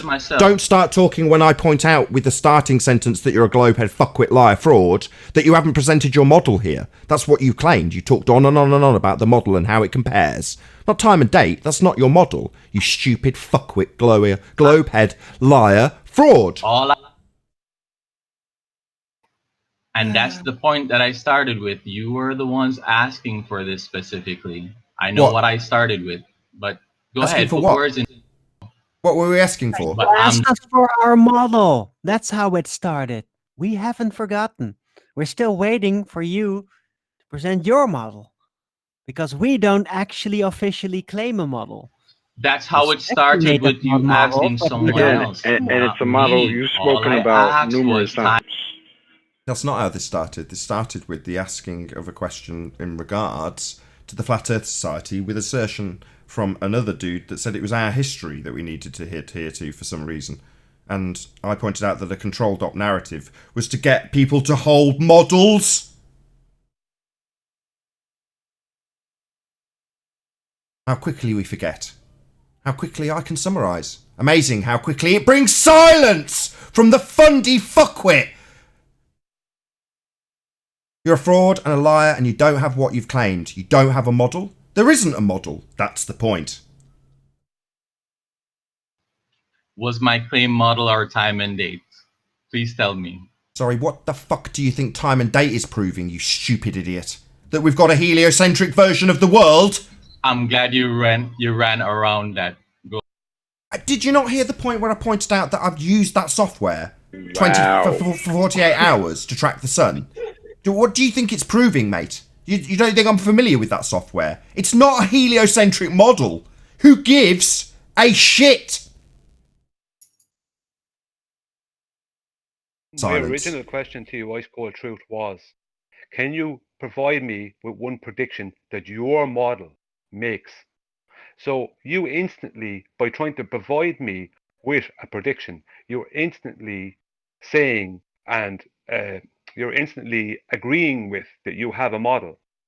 And after this, you said you were going to provide the model, and you didn't. Oh no! Hold on. Provide that Brian, model, and the prediction you provided was not a prediction. So Brian, did I present something to you that I thought and know goes along? You don't know. You can't provide the model in the first place. But I provided time and date, right? But that's a not website that talks about the sky. Oh my god! It doesn't matter if I scream it. Wait. If I say it in a calm tone, it doesn't matter if I say it politely, slowly, with a load of expletives. He will not understand or accept at any stage that he hasn't got a model. He doesn't get it. It won't compute. It's obviously very troubling for him.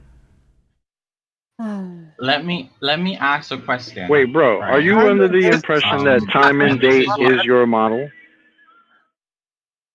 Wait, he wants to ask a question. Did you hear the question? Asking if you think time and date's your model. Oh no, my friend. Did you hear the question? Anyone else wants the floor? No more questions. I'll just listen right now. So this is the first time I've been on the show, so I'll study it for a while. Study what? You haven't given us a model. That's a good answer. First, you're going to study the model, or you're going to study the show? What are you studying?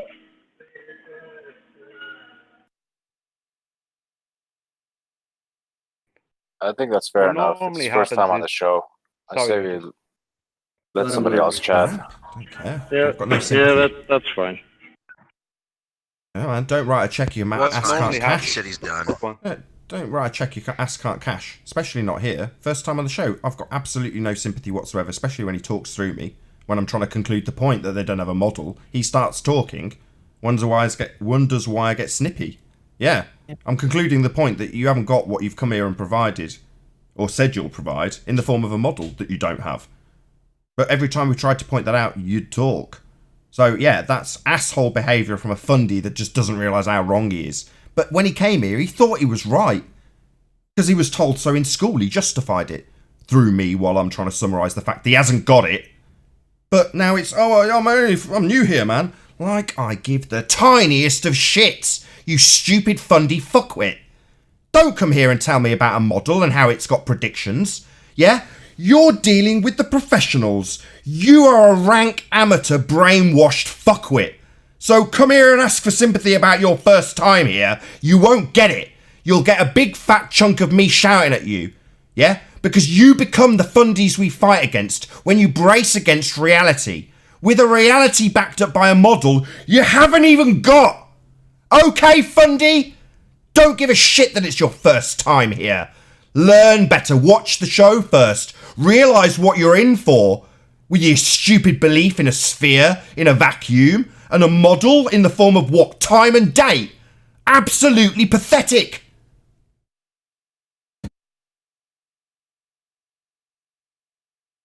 First time. At its base. Go ahead. Yeah, and There's he, me he mumbling didn't first exactly time like talk I care. he was a newcomer, so. At its base, it's just a clumsy affirmative consequent form of logical fallacy, right? If time and date, or if heliocentric model, then time and date, heliocentric model.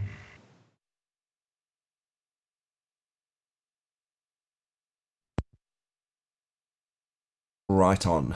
Affirming the consequent form of logical fallacy. If P then Q, Q therefore P. Heliocentric model P. Time and date Q. And he doesn't know what a scientific model is. He never defined it. Just a simple question.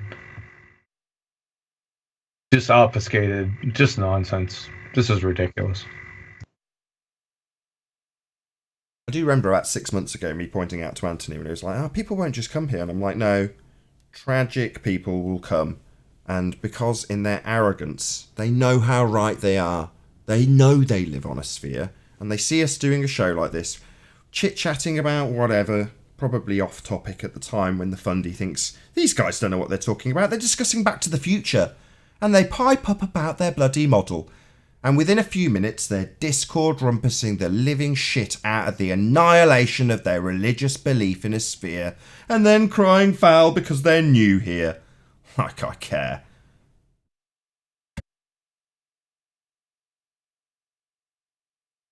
Yeah, nobody cares if you're new.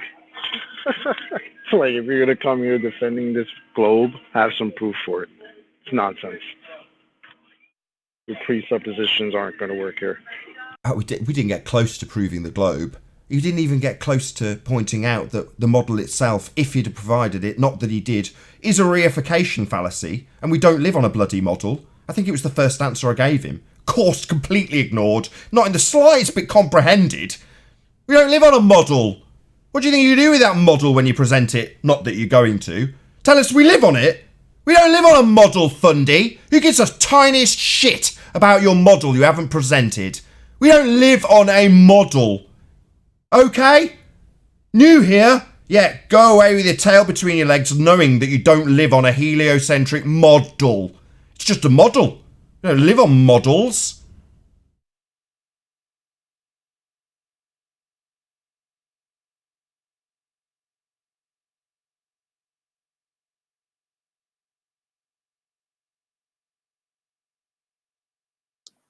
So how long are you planning on going today?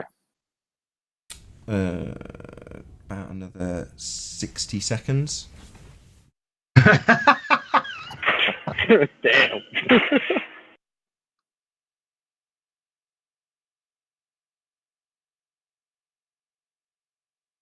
Zanek, say something before we go. Girl, you know it's true. Ooh, ooh, ooh. I don't like you. Is that the best closing we've got to the show? No one's going to summarise on my behalf that we don't have a heliocentric model and it's all bollocks. Yeah, every time we ask somebody for a model, globe model, we're never provided with one.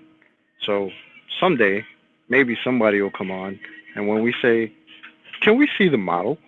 somebody will say, "Yeah, here, hold on, 2 seconds," and link it to us or something. But that hasn't happened yet. And yeah, models are pseudoscience. So whenever you ask us for one, remember that. Thanks. And with that, I say a huge, massive, enormous thank you to all of you who tuned in on the Nathan Oakley 1980 premiering stream for hopefully smashing the super chat, liking, commenting, sharing, subscribing, and all that good stuff.